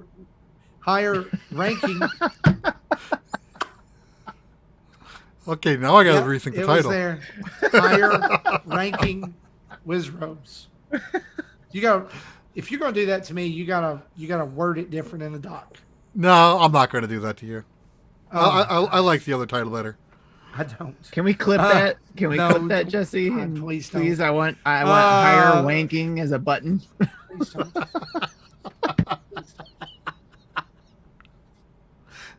Oh, we broke ourselves. Oh, I hate you guys sometimes. Giant choo-choos and more. And guess what, guys? If you're listening to this on Friday, it's available right now. So if you're like me and you bought the Age of Calamity expansion pass without realizing you did it, tomorrow you'll have new stuff in your game. Hey, there you go. And if you were in Europe and you thought you got it for free, it got undot. So honestly, Marty, you got some time before July. Can I make a confession here, guys? Okay. I have not beaten Age of Calamity yet. Well, you've It's got okay, further Marty. than I I need have. to start. It's okay. Start. Okay, so I'm gonna try. What's Age of Calamity? Yeah. The third one? Which? I don't Huh? know. I don't know. I said, what's Age of Calamity? It's Age of Calamity is Hyrule Warriors. Yes, I know. I'm joking. I don't get it. I haven't played it yet. That's why I have not touched the game. I bought it and I haven't even played it yet. And I never bought it. Wave 2 is I also played the coming. demo. Wave 2 is also coming in November 2021. So hopefully by that time, Tim will have actually played one of the best games on the Switch. Justin still hasn't bought it either. I'll let him borrow my copy. And hey guys, here's a reminder: Skyward Sword HD is coming out on July 16th. Please buy it. So my son apparently didn't watch when Skyward HD was originally presented. He didn't know about how the right stick's going to be implemented. So when he saw that, he goes, "What?" So I had to explain it to him. But I think he gets it now. Okay. Also, here's your highs and lows for this. After those announcements, Alnuma appears. It basically says, "Hey guys, yes, we know that we know it's the 35th anniversary of Zelda, and we're not doing anything for it, but we made you this clock that plays 3 old games." And that's my Best Buy pre-order. That you ordered the clock too? I ordered the clock. I have it ordered as well. And this is a prediction point for me for the year. Why are they not? Why are they? Why is this all they're doing? Same here. Why is this all they're doing? Because it's only 35. Pandemic, maybe, hopefully. It's only 35. Did you see what they did for Mario? But I'm sure a lot of if there had been no pandemic, Mario would have gotten a ticker tape parade through the middle of New York City. I obviously don't know what's on the shelf and what's not, but Nintendo is known to completing games, shelving it for a while, and releasing it when they're ready. Yeah. So we don't know how long these things have been in the works and done and not, but definitely there's overlap in development. But I think the Zelda likely had more of an impact due to the pandemic than Mario did. That's very true. I do think this is kind of cool, but I also do agree with Jesse's comment during our reaction that he hoped this would be the clamshell design. Yeah, I wanted the dual screen Game & Watch. Yeah. So this is going to come with Legend of Zelda, Zelda 2, Zelda Link's Awakening, as well as a Link-themed version of Vermin and the clock. And my son heard something as he was watching while we were reacting. He heard playable clocks. Yeah, is that true? Yeah, there's a clock mode and a timer mode, and it sounds like you're able to take control of Link during those modes. I don't know what you can do. Because you cannot do that with Mario. Right. Nope. On the Mario Game & Watch. No, you cannot. So this is out November 12th, and y'all, pre-orders are still available for it. It does not look like it's going very fast. Mecha asks, why isn't this the DX version? I don't know. That would have made sense. Why is it stretched to 4:3? That's the more obscure question. Why not just keep it the same 1-to-1 ratio? Right. I don't like Game Boy games stretched. I don't like Wii games stretched. Yeah, I don't either. I don't like television games stretched. He says, I'm a huge Zelda fan, but I think we have to realize that Zelda isn't as big as we think. So if Mario got a big celebration, best we can hope for is special re-releases for Zelda. Best we can hope for is special releases. Best we can do, you get a clock. And I like that clock. I do. I think it looks cool, like the green and the gold. I think look good together. Yeah. The box looks pretty classy. I'm glad we're getting this. I was just disappointed because I love Wind Waker and I love Twilight Princess. I think it's a perfect time to put them on Switch. And that I wanted another prediction of mine to be right. That'll be next year. If they're going to do a yearly Zelda type thing, maybe they'll do a next year thing. Yeah. Yeah. Andrew also says this. Technically, That's 3 re-releases. Was the re-releases of Zelda 1, 2, Yes. and Link's Awakening. From there, he showed off a trailer for Legend of Zelda Breath of the Wild sequel that we're not allowed to tell you what its name is yet, because according to Bill Trennan to IGN, they do have a title for the game, but they're holding back on it because it would give away part of what is going on in the game. So That sounds like a bad title then. Let's Because you're gonna have to talk tell about us this trailer. eventually. Okay. Yeah. Can we talk about the trailer? There's a lot going on in this trailer. Link's getting his arm torn off or possessed. There's a skeleton that's like breathing heavy. Link's falling out of the sky. He's got longer hair, and then he has shorter hair. And one of them, he looks like the guy from Immortals, Phoenix Rising. And then he's running around on the ground. And there's bokoblins riding living rocks. Zelda's falling into a chasm. And What in the crap is going on? He falls up through a rock and comes up the top part. I'm like, what? What happened there? Yeah.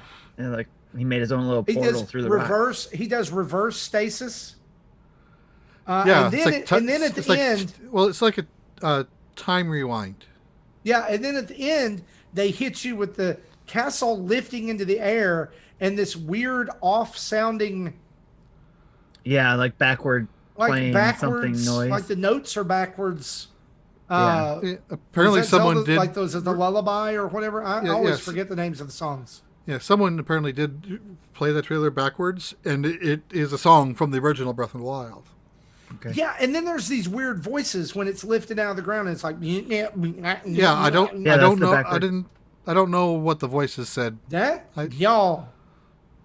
So there's all kind, like, people already have all kinds of bananas theories about this. Like, you want to hear the most bananas ones I've heard so far? This is the craziest one. Is that the original hero was Ganon, which is why he has the red hair in those, in the tapestry when they're explaining the story, that the original hero was Ganon, and that somehow he passes his power on to Link, who is now the hero. Interesting. Okay. Or the other bonkers theory I've heard is that this is 2 timelines. So I saw that it could be another timeline split again. And Well, I'm like, actually, don't do that. Let me rewind. The thing about Ganon being the thing is, like, Ganon is the hero until he's corrupted by demise. Right. Like, Yeah, they're going back into that. Yeah. And then Link has to come in 100 years later and take him out. And there was this, they showed us scene where Link is like skydive falling, just like it came out of Skyward Sword. Yeah. Now, do we realize why Skyward Sword is getting re-released, by the way? Yep. Yeah. I think there's going to be a lot of other similarities. Y'all, there's still so much to unpack from that. Yeah. I don't know. This, where they're going with this, could obviously we have no idea what the story is going to be in the second one. And a lot of people are having fun with speculation with that. And I think it's really cool what they're doing with it too, because there's a lot of linking, no pun intended, with Pun's very intended. with things that we know from the history of the Legend of Zelda. So I'm excited to see where they take it further in the second game. And I speculated in our Discord that they could be potentially working on a trilogy here, that for all we know.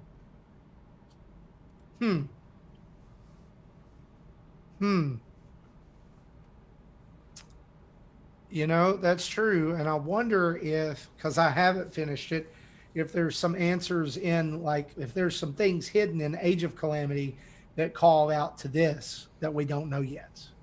Yeah. There could be, even while you're playing it. Is all over the place. Yeah. Like, does this tie into Skyward Sword? There's people like saying that it's connected to Majora's Mask.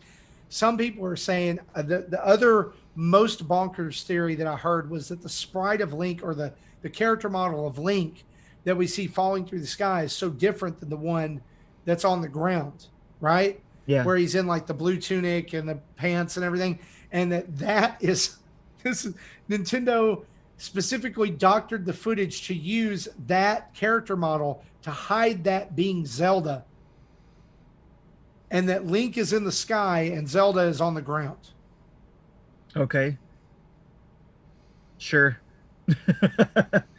it's we're gonna hear all kinds of stuff too. I don't know. And so it ends with 2022. Yes. And Right. I'm hoping that between now and then we get at least 2 more things about the game.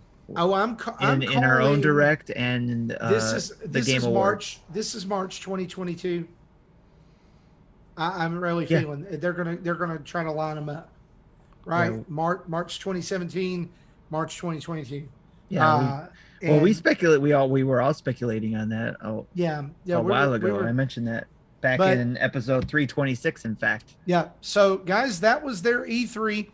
I want to scroll down here in our notes to our predictions, because on our road to E3, we made personal predictions for this. And here's what's going to happen. Whoever wins this, we're going to, among us, and Justin's not here, so I can do this. Whoever wins this among us is going to get a $5 eShop card. Sound cool? Okay. All right. So here we go. We're going to start with Justin since he's not here. One DLC fighter will be announced at E3. Have you ever noticed that Justin makes a lot of predictions and they're all kind of generic? So he's like, I made 20 predictions, guys. That's why I have 15 of them right. Anyway, one DLC fighter announced, Master Chief Crash Astral Chain rep at E3, and there will be more DLC. He was wrong about that. So did we give him a half point there? Well, I think I say no, because he was narrowing down on the franchise that the one fighter would be. Okay. And he missed. Well, then, no, he has no points. New Xenoblade game will be teased late 2021, early 2022. No. Animal Crossing will have season pass. No. 2D Metroid. Yes. We will see more about the sequel to Breath of the Wild and get a release date before the end of the fiscal year. Give him half a point. I agree with that. Right. We won't hear about Metroid Prime 4 during E3. That's false, because they mentioned it. That's false. They mentioned it. That's a no. Third-party games that could be announced. Holy crap. He called Mario and Rabbids 2. So I'm giving him...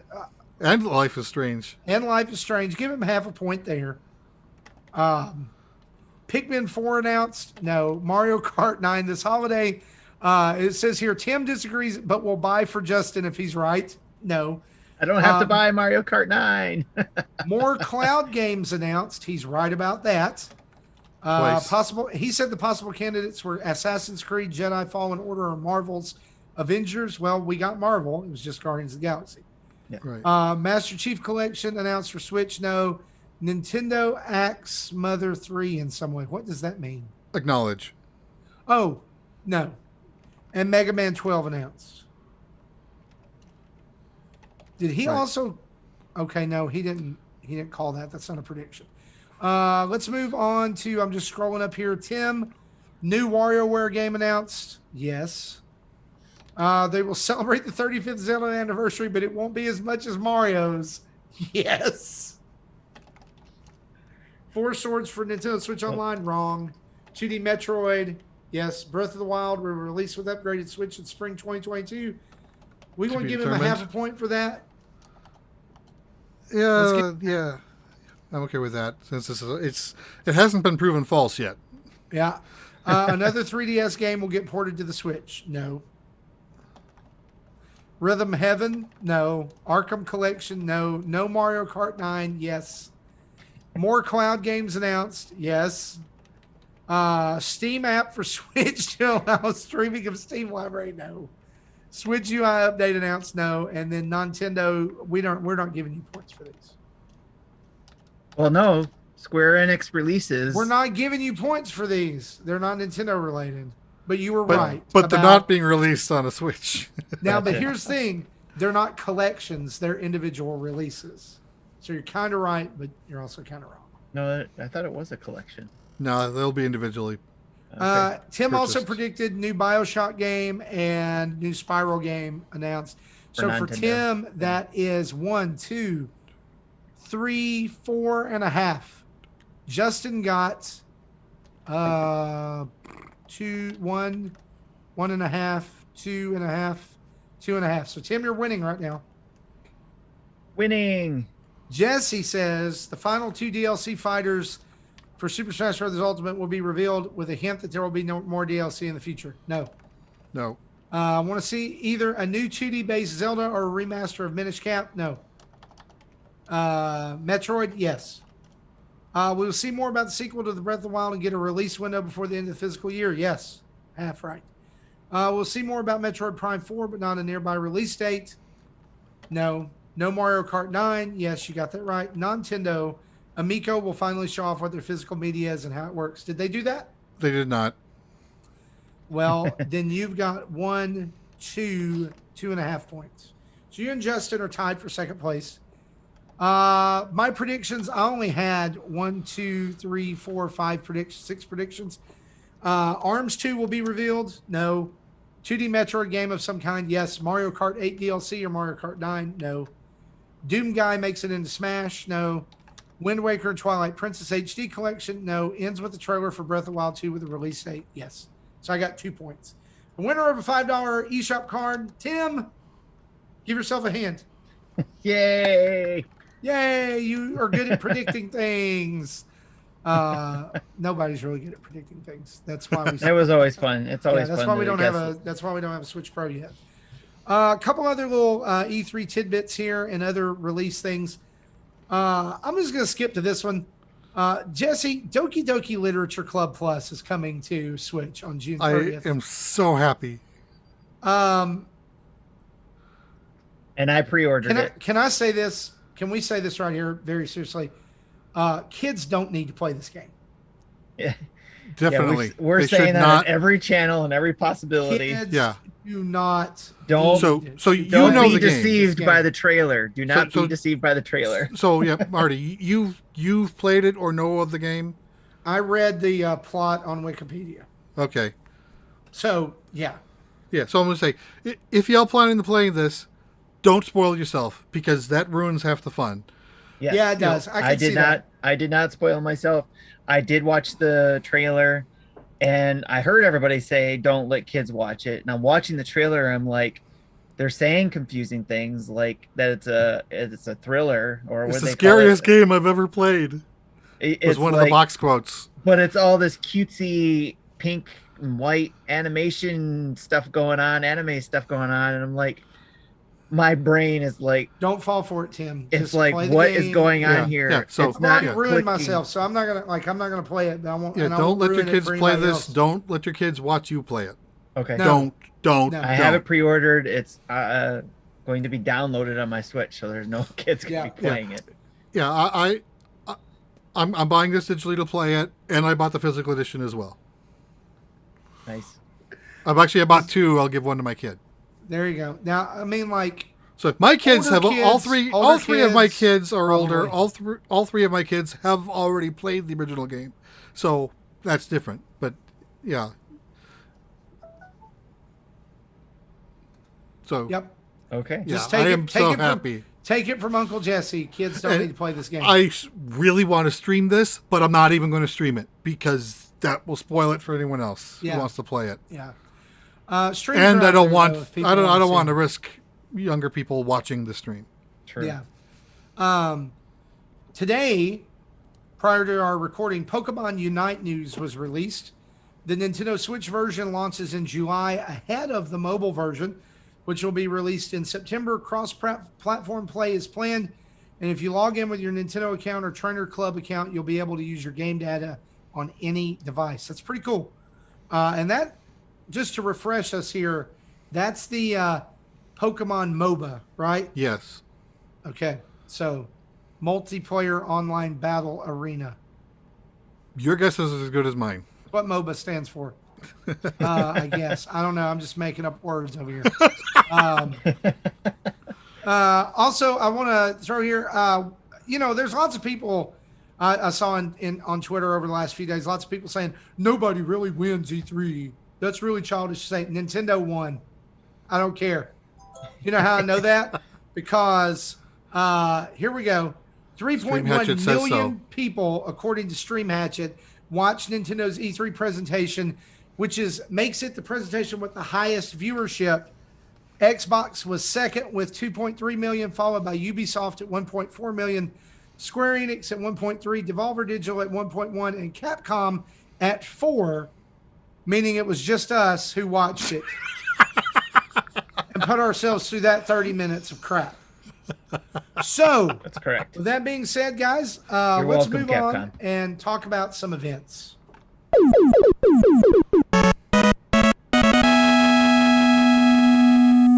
We've already talked about Monthly Mayhem, but let's reiterate here that Monthly Mayhem begins on July the 3rd, right after July 3rd. Registration for that, Mario Golf Super Rush Monthly Mayhem, closes on July the 3rd. Winners of the current Monthly Mayhem, which is Metopia, will be announced this coming Tuesday on Dad's After Dark episode 50. And that ends on June 19th. So if you have an entry for Metopia, it needs to be in very, very soon. Then Friendo asked this, is Doki Doki Literature Club the follow-up to Doki Doki Panic? No. No. Yeah. For those who don't know, confuse the two. Doki Doki is the Japanese onomatopoeia for a beating heart. Normally, an excited one, whether it's due to exhaustion or more likely like love and there you go. that type of beating heart. There you go. Don't confuse it with the other stuff. Is basically what we're saying. So also for your enjoyment this weekend, if the Metopia Monthly Mayhem wasn't enough, a brand new Tetris 99 Maximus Cup is now. If you're listening to us and it's the 18th of June, it's happening right now, and it's Metopia themed. You get 100 points, you get a brand new Metopia theme for Tetris 99. If you've not played Metopia, I will say this. The music is awesome in the game. You should play this theme just for the music. Good stuff. I'm gonna dust off Tetris for this. It's been a while since I played it. I think since the last time I played it was the 20th Maximus Cup. Same here. I got my theme and I said, well, I'm done. Home button. There was one theme close. I missed. I don't remember which one it was, but I missed it. Well, you can buy them in the shop now. You just have to play a lot of Tetris 99. Or I can trade in my themes I don't want anymore. I'm not going to do that. Why would you do that to your themes? I don't know. I wouldn't. It's like all the puppies that people got during the pandemic, and now they're giving them back to the pound or just setting them free. Terrible. Well, guys, let's round out the show tonight by talking about what we've been playing and then the community spotlight.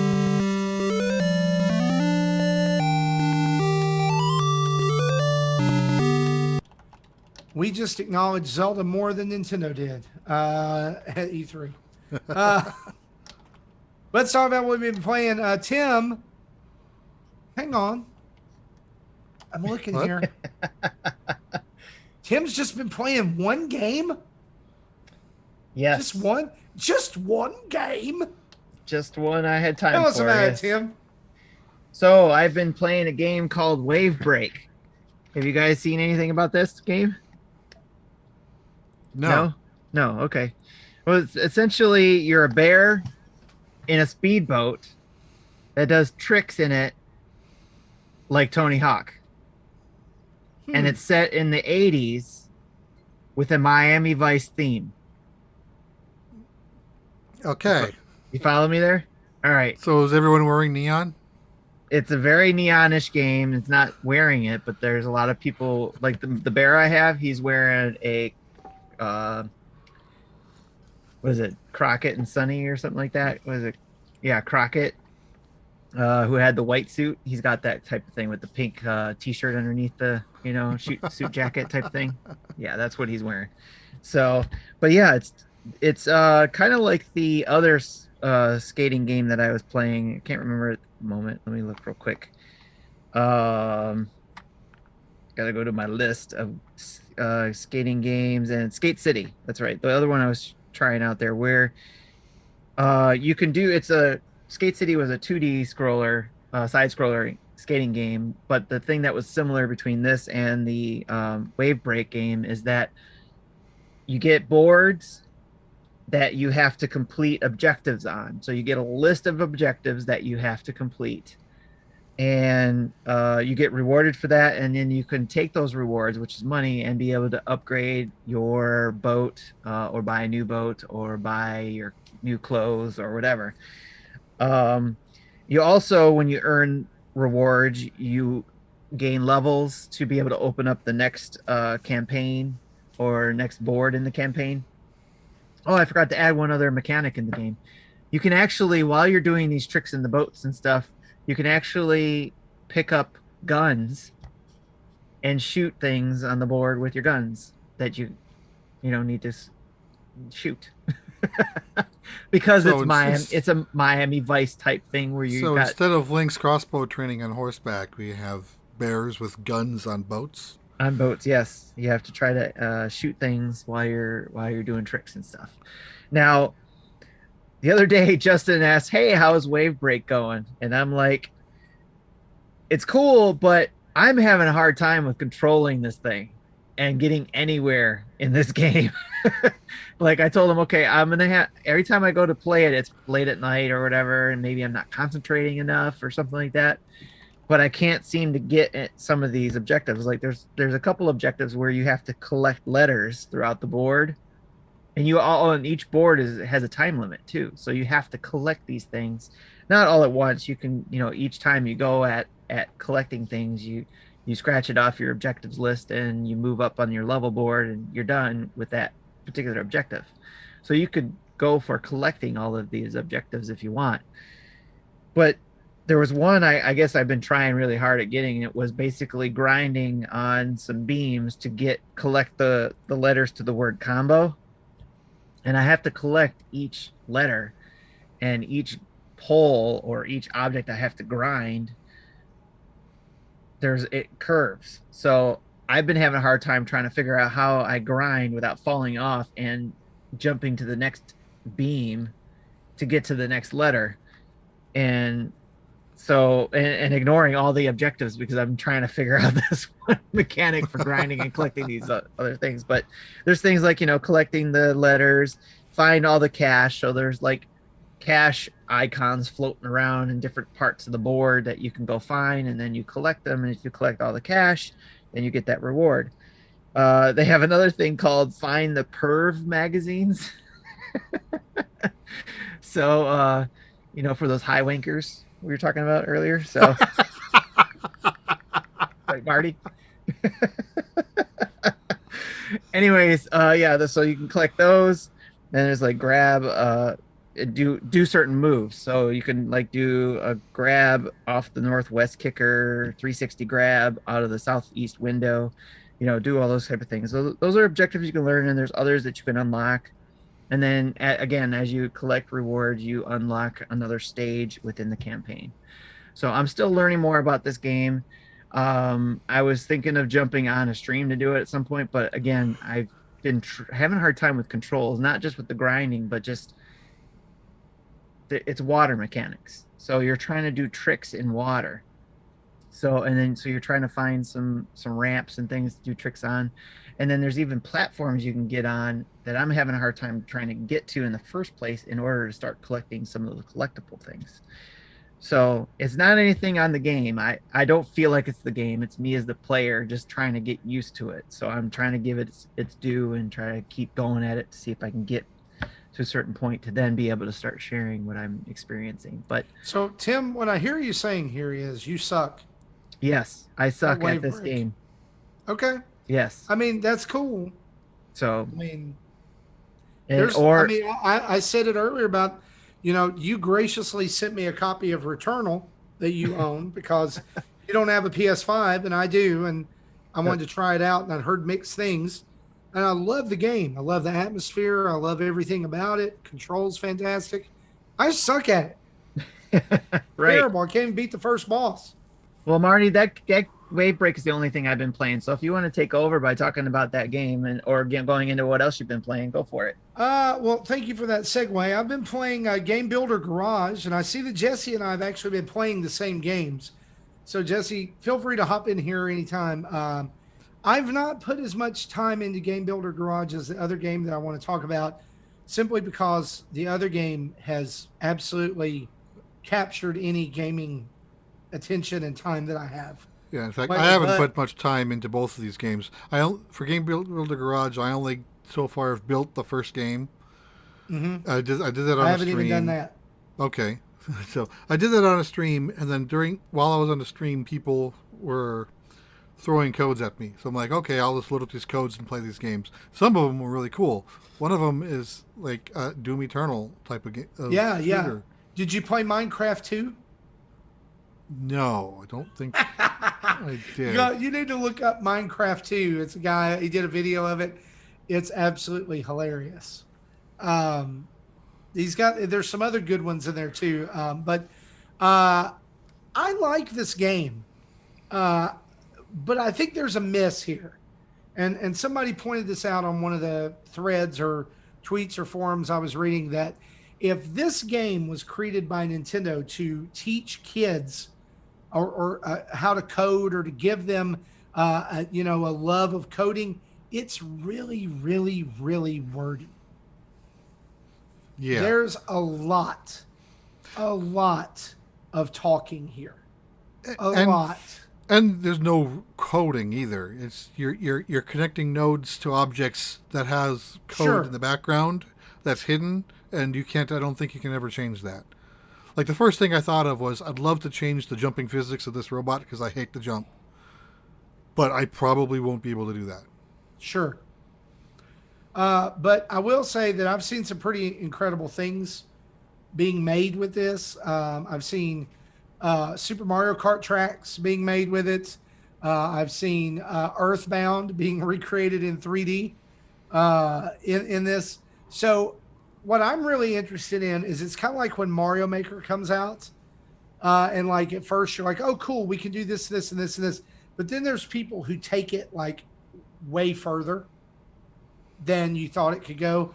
I'm interested in seeing that. I picked up this game, honestly, for what we're going to see in it, like for playing other people's games. Like 6 months down the road, people will be breaking the game, Yes. and that will be awesome. So, SAZ, somebody made an F-Zero game. We need that code. Somebody tweet us that code. I need it immediately. That'd be great. Another game that Jesse and I have both been playing is Ratchet and Clank Rift Apart. And I think we're kind of Laurel and Hardy on this. You hate it. I love it. Well, I hated it at first because when I did the configuration, I wanted to set it on the easiest setting. Knowing my history with other Ratchet and Clank games, I'm like, I want this to be easy so I can play through the story. I go through the tutorial level, and I'm getting my butt kicked. I'm like, what's going on? I'm not supposed to be able to die. Yet I'm obviously dying here. So I thought I was just, I'm stupid. But so I'm like, okay, I'm glad I paid $75 for 10 minutes of gameplay. Great. So I loaded up a few days. I loaded it up after E3 stuff was done on Tuesday, and checked the settings again. Yeah, I was on the hardest setting. Oh, yeah, that'll make a difference. Yeah, a little bit. So I was able to finish the tutorial. I got to the point where I got the title card, and then you start controlling Ratchet again. And that's when I stopped, and I haven't had a chance to go back to it. But I do plan on going back to it. Okay. Gotcha. So yeah, this is a really interesting game. Besides Returnal, this is pretty much the first true PS5 exclusive that's out there. And y'all, it's absolutely gorgeous. And it may be my game of the year so far. Like, I was really hyped for this game coming up to it. I'm super excited by it. The Rift effects don't happen the way you mentally think they should. Uh-huh. kind of makes me a little seasick when they pull it off. I hope I get used to it because I'm presuming this is going to be happening most of the game. Oh yeah, there's lots of riffs all the way that's through. The MacGuffin. And so I love this expansion of Ratchet's world and story as they can kind of continue to reboot Ratchet in a way. The only thing I can think playing this game is what could they do with Sly Cooper? Yeah. Another game I bought back on the PS2 and Sly didn't Cooper. get far. Yeah. Sly Cooper on the PS5 would be amazing. If you've got a PS5, which means there's probably like 2 of you that do, you need to pick up Ratchet and Clank Rift Apart. It's just really good. It's not Nintendo, but we won't talk about it anymore. Jesse, it did hurt paying $70 for a digital game. Yeah, it did. But I actually bought the launch edition disc version. So I got a couple of I've got a couple of extra little extra things because that was the launch edition. Yeah. I won a copy of the launch edition. I got the Pixelator and the Carbonox armor. Which the Pixelator is really cool. It's like a pixel shotgun, turns enemies into pixels. The Carbonox armor does nothing. Oh, okay. This is the extra content that if I load the game from scratch and I goes to my choose a game save to load, it says buy this extra pack for $10. Is that what this is? No, that's not it. That's another pack that will give you 5 armors and some rare titanium and all kinds of other stuff. This was like a pre-order bonus. Okay. So my Walmart just had launch day edition Ratchet and Clanks in the case. I was like, okay, I'll take that. Well, considering so there you go. Launched last week, sure, it makes sense. Right. Jesse, you've actually been playing games made by Nintendo. Yes. So why don't you talk about those? So because knowing my history with Samus Returns, I'm excited but dread. But then I thought about it. I'm like, am I going to like it? Because the main things I didn't like about Samus Returns are in dread. So I'm like, I need to replay this. So yesterday I played through Metroid Fusion first, just to play Metroid 4 and get that storyline fresh in my mind. So you played through Fusion in one day? Yes. Bravo, sir.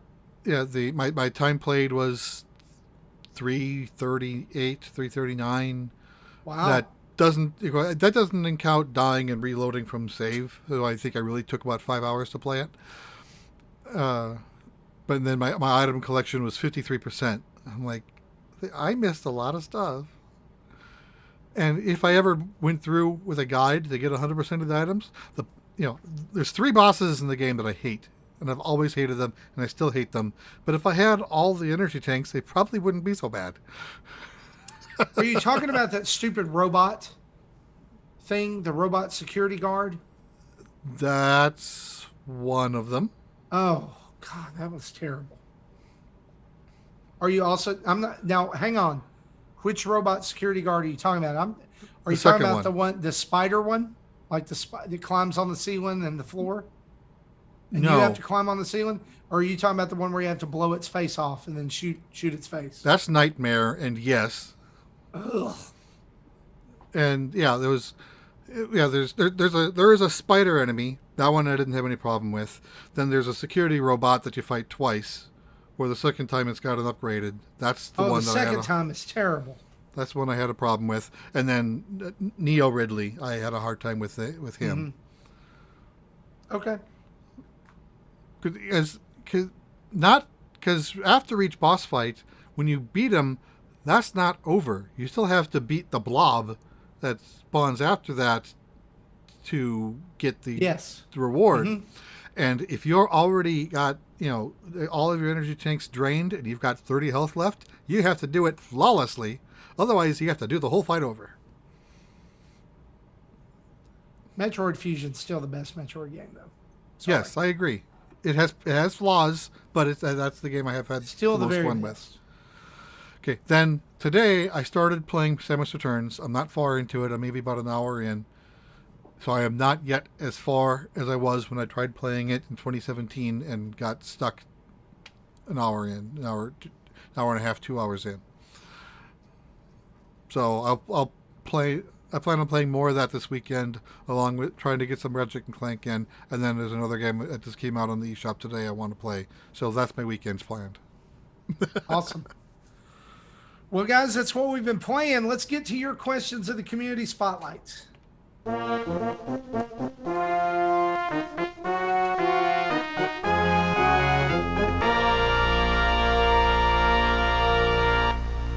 Marty. Yes. From the community, we actually got a request to remind everybody. Mecha Dragon said, "Hey, remind everybody that there's a sale going on in Nintendo eShop." Oh, yeah. So, real quick, I'll just mention that there is a big sale that Nintendo's got going on where you save up to 50% on their digital games. Plus, you can earn an additional 5% in gold points for your next purchase. So that's what they got going on. There's, I booted that sale up today in the eShop. There's 1,800 games on sale. There's a ton of games. Plus, a lot of the popular ones, if you don't have them, like if you've been on the fence about Hades, for example, it's on sale for the cheapest I think I've seen it, which is $17.49 right now. And if you have not played Mario and Rabbids Kingdom Battle, the Gold That's Edition, $10. which includes the DLC, is on sale for $15. Yeah, that's a steal of a deal. Yes, because it's normally 80. 75, 80. Yeah. Okay. Yeah, there's really some great deals in there, and if you guys know, Nintendo is not want to do sales even on their own games. Right. But there are first party games on there. Instead of like $59.99, they're $41.99. Yep. So go check that out, and that'll last, I think, at least through the weekend. Let's see. The date says sale ends 6/21. Okay, so Monday at midnight Pacific time. Okay, very cool. Speaking of Mecha Dragon, he writes in and asks this question: what's your whole stance on the belief that a YouTuber or content creator is not your friend, like some people say? Do you say it's possible for a YouTuber or content creator to form some kind of friendship or understanding with some of their fans? Also, how far can they get with this friendship or relationship as well? Sorry for such a heavy-hitting question here. I hope it all makes sense. Let me say something to that just right on the front end. I, a couple of times, have met people who listen to the show. And I think that that's awesome. Like, I love it that, like, it still blows me away that people actually listen to the show and go, I want to hear him, or I want to hear them. That's incredible to me. Over the past couple of years since joining the show, I got to meet some folks in Nashville, and we had some hot chicken and hung out and played some Mario Kart, and that was really cool. I just spoke at a comic convention locally here a couple of months ago, and Simple Monk, one of our patrons and one of our fans, came up and brought his whole family to the show and hung out for the panel, and I thought that was really cool. And honestly, guys, the idea of DadCon is that hopefully one day we get to hang out with you guys, right? Yeah. And we get to hang out together. So I think that's entirely feasible. However, I also think that there's a social contract that is entered into by people of, like, yes, we do create content and YouTube videos and stuff for public consumption, but we absolutely should have the right to say there's parts of my life that you don't get access to. Does that make sense? Yeah. Well, definitely yeah, with okay, a smaller channel like ours. Does it make sense? And also did that sound jerky? Because I didn't mean it. No. Jerky. No, you're telling both sides of it. You're going to have friends, but we also want. There might be stuff that we talk about here that we definitely won't talk about. Well, there's stuff that we'll talk about to individuals, maybe on our own in a DM or something, but we won't talk about it to the audience. So there's that aspect of it as well. But yeah. Yeah, I think every content creator, I'm sure, has some a handful of fans that they consider friends. Yes. us, like the smaller channels, probably has a higher percentage of friends versus just people who consume our content. Larger channels say, don't start sending messages to Ninja thinking you're going to be his friend. No, that's not going to happen. That to them, that's a business. Just like the game industry, Nintendo is not our friends. Ubisoft, Microsoft are not our friends. They are a business who want to take our money. And that's what they do, and that's fine. That's how capitalism works. But people got to remember that big businesses are not our friends. Yeah. So big YouTube channels, to them, that's a business to them. They Mecha are not Dragon- your friends. Mecha Dragon throws this in here, and he says, "I think it's just because I really appreciate how you dads are super open compared to other content creators who sometimes don't even have time to communicate with their fans. Hear us when we say this, and this is for everybody who listens to this show, whether you're a patron of the show or not. We exist because you allow us to. Yep. Every time you subscribe to, download, like something that we do, that makes more that's fuel in the tank, right? That's rocket fuel for us. And so we know that we don't exist unless you guys are there supporting us. This is, for us, the difference in Nintendo or even Ninja or something like that is, for us, we get to do some cool things with this, but ultimately we're fans and this is a hobby for us too. Yeah, Tim. Just to add to what he was saying about some content creators, and what we were talking about, with numbers too as well. I believe maybe I'm giving benefit of the doubt too. It just depends on the person, but I think in some circumstances where the numbers are larger, it will be harder for those content creators to make friends to anybody, especially where there's new. So we have 5,000 plus subscribers on YouTube. We're able to still try to keep up with a lot of people in Discord. If those numbers were to ever get in 100,000 range, that's going to be tougher. I mean, it's already tough for some of you guys to even keep up with the discussions that are going on in Discord. So yeah, like I joined. I was a Patreon of Game Explained for a while, and got access to their Discord through that, and it's just a mess. There's so many people on it, all talking at the same time. You can't keep track of anything.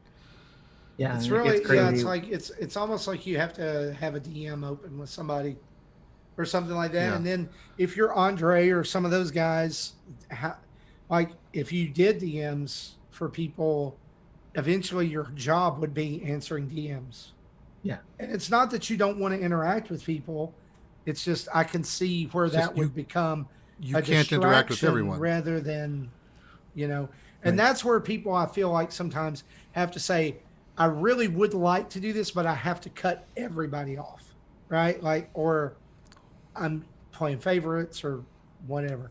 Man, That's a great question. And we want you guys, like, again, we exist because of our fans. We exist because of our patrons.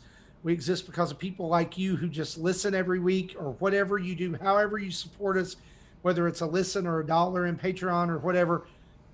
Know that we are so, so, so grateful for you. We exist because of you. We're thankful for you. And that's why we continue to try to create content and try to be as personal we get as opportunities possible. because of everybody who listens and stuff. So that we don't normally get. I like Ninfrendo's message here. As a content creator, viewers can feel a connection with the creator, but the creators don't have the same level of connection with every viewer. Yeah. That is actually 100% correct. I agree with that completely. Let's move on to this next question from Spider Shan. He says, after seeing Nintendo's E3 Direct, I think we're all really excited for what's to come. However, with no hardware announcements and knowing that Breath of the Wild 2 and other similar big games aren't coming this fiscal year, can Nintendo make their hardware and software targets? I personally think there are still some secret things we haven't been made aware of. And I think we mentioned this during our like viewing of the Direct, right? That there's not really, like, August is sorted, September sorted, October sorted, December sorted. What really fits into that November game? And it's not really a Pokemon remake, right? So what could it be? Because they had some pretty lofty forecast goals. What do you think, guys? Yeah, I agree. They were expecting, at one point they said 30 million units, and then went lowered it to 25 million units, which would be a decrease of last year. I don't remember which order. I think they lowered it from 30 to 25. So again, just with still 25 million units for year 5 is still pretty incredible. But yeah, I think they still have. I agree. I think there's still stuff that haven't been announced yet that'll be out later this year. That'll be announced through directs. Maybe in the August direct. Yeah. Okay. It also depends. There's a couple things, obviously, that they're going to still do something that will prepare us for what their plans are for the holidays. We still have that, which could be another game that, yes, they didn't tell us during E3. Plus, there could be something that they will try to do around the time that they usually have renewals for NSO. So we may get something for that as well. September? Yes. Maybe we'll get Game Boy games finally. Who knows? Maybe. I think there's entirely something probably something else in the pipe. They're not ready to talk about yet. It may be that mythical Mario Kart 9. That would be great for a November release. That would be like the big Black Friday system seller, if you think about it. What's going to push 25 million units? Brand new Mario Kart. How about a new Nintendo Switch packed in with Mario Kart 9 for $450? Shut up, Jesse. They might hear that. They might hear that and then go do it. Chris NHL or Chris HL94 asked this: besides Mario Golf, what should a sports fan look forward to on the Switch over the rest of the year? Nothing. Cruising. We got our sports game in June, so if he's talking about something from another developer, we do still have EA coming up in July. Maybe we'll get a sports game in regards to that from there. And isn't Sports Story supposed to reveal something here soon? Like they kind of broke their silence and said something about maybe look for news soon. Yes, I did not hear this. And we also, speaking of that, we have other indie developers who could be working on something we have no idea is in development. So I don't follow all the indie games that are going on in the PC universe, so there could be something there that I'm not aware of. No one can. There's so many. Let me, since he asked this question, Jesse said he hadn't heard it. 2 days ago, Nintendo Life published this article. Sidebar Games offers a fresh update on Sports Story. Here's what they said. Sports Story mini update. Some parts of the game unexpectedly grew quite large.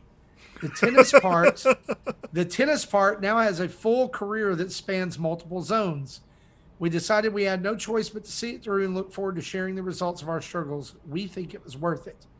Your tennis journey begins on the unassuming but competitive babies court.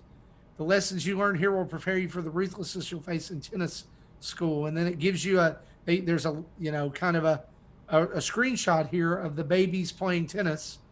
And basically, wow. They said everything is coming together now and promised to share more updates in the future.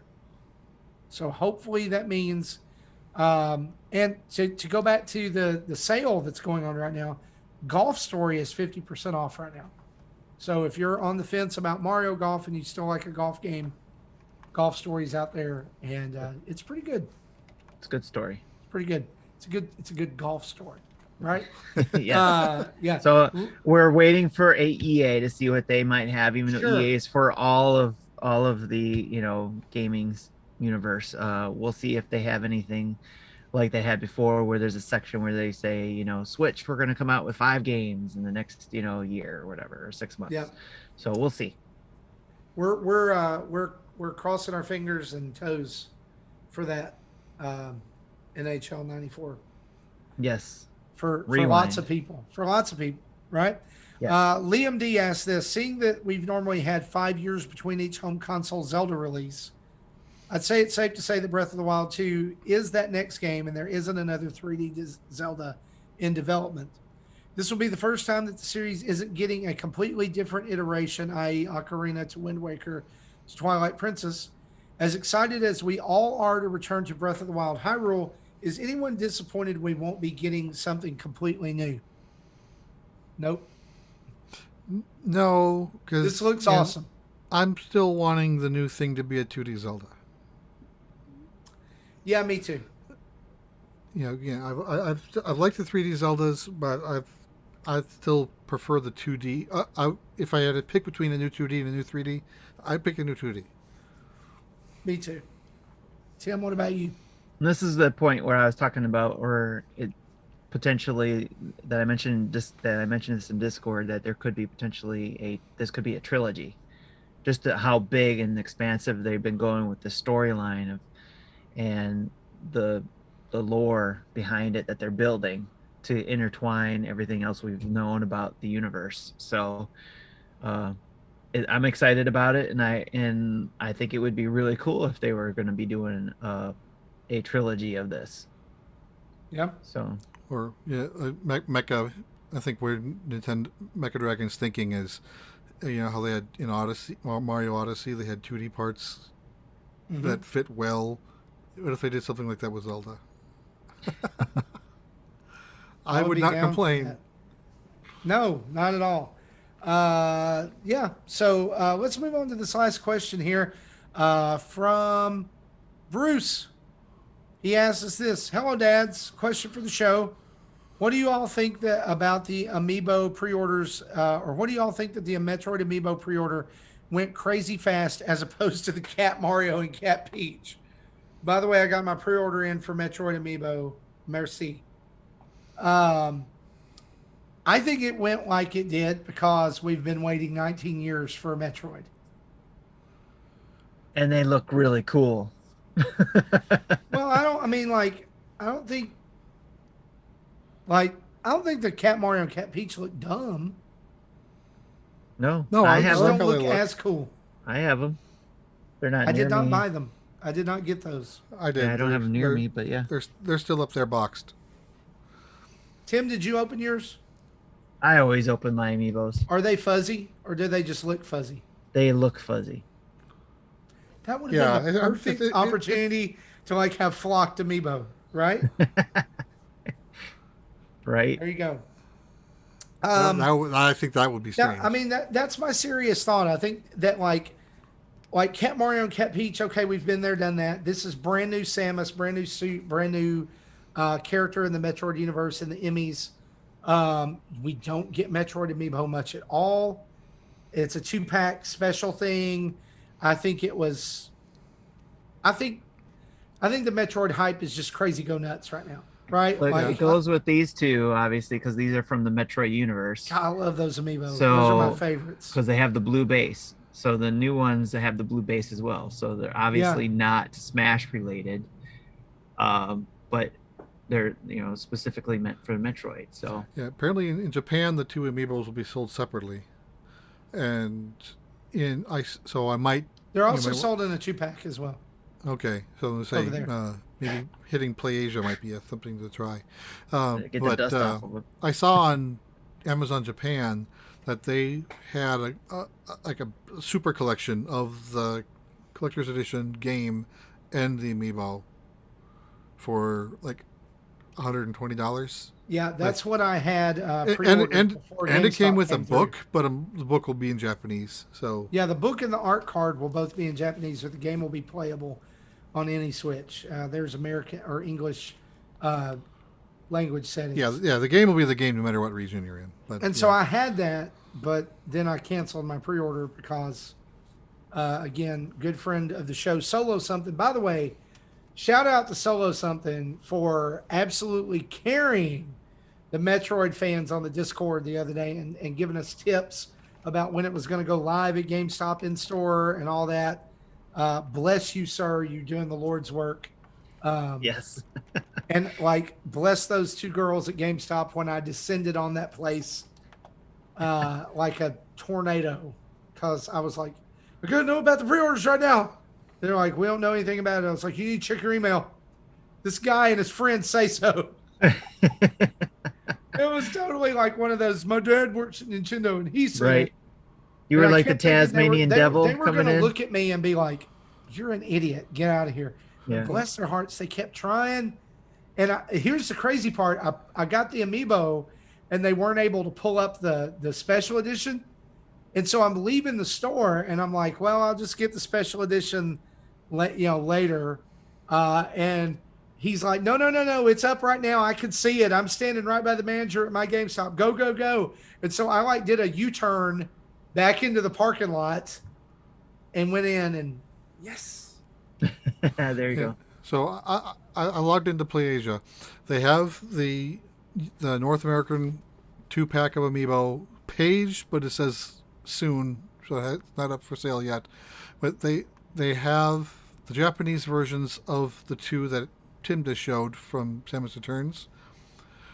They're individual packages for $130 each. Ouch. Dang. Yep. Yeah. Nope, not buying those. Yep. But they mine have, aren't worth anything because they're loose. But they have they're a worth North something, American but- Other M for $23. I have other M. I still have it. The Europe version's for $14. And here's another reason. I want to say this to Bruce's question too. The reason that Amiibo pre-order has gone crazy is there's been a lot of water under the bridge since Cat Mario and Cat Peach came out, and now as far as video game stuff and collectibles and scalping, it's just gotten worse. I think the scalpers have gotten better in the last year, getting practice with the PS5s and the Xboxes. Yeah. Yeah. It's it's ridiculous. That's almost why I'm hoping that we've got another year or two before Super Switch comes out, because at least maybe we'll have a chance by then. I like Playdate's model, what they're doing with that Yes. Playdate device and how they're doing it. They're shipping in waves, but you can pre-order whenever. Right. Yeah, that's does how it Apple matter does it. if you get it Yes. later, right? Like, Yeah. The if you difference want it bad is enough, you'll wait. yeah, because you're getting it through the manufacturer instead of through a third-party retailer. Yes. But the retailer's not going to like not getting that revenue, but they profit $1.50 or so per console anyway. They don't get much. It's not worth the effort. Right. It's not really hard. Take pre-orders, make as many as you get pre-orders for, plus however many percent you think you're going to sell through on the shelf, and send them out. Like, everybody's happy. We win, scalpers don't. Yay, throw a party. Yeah, that's Amen. the limited run games model. Yeah. Yeah, I like it. I know, I was like, able to get that. Thanks. How I long wanna you say gotta this wait too, for a 'cause game from them? I've but not been. I know, but let me say this. So many people that listen to this show and are friends with me on Twitter sent me the limited run games Mega Man Wily Wars limited run game thing, and I was able to get one because of that, and I'm so thankful for them. So yeah. Well, guys, that is our show, and as we close up episode 331, we want to say thank you to our Patreon producers, Chris Mears, Dave Ernsberger, Antonio Contronio, Christopher Waring, and Solo Something. We also want to say thank you to our over 5,500 subscribers on YouTube and over 1,010 followers on Twitch, including 23 Twitch subscriptions, who also get access to our Discord servers and activities. It's fantastic. So, again, we want to thank you for listening to episode 331. You can check out our website at nintendodads.org for all of our feeds, links to our social media, Patreon page, and our shop for Nintendo Dads merch.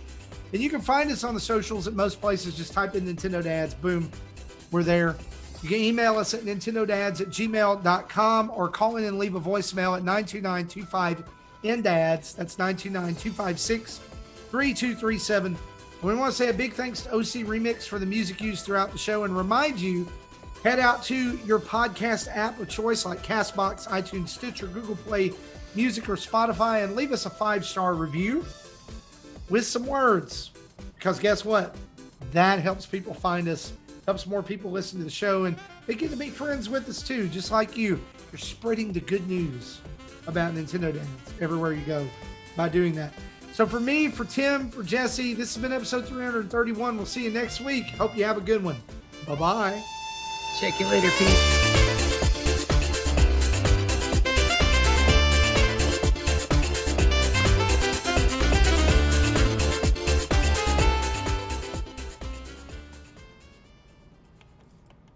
Thank you for listening to Nintendo Dads. Maple syrup mousse.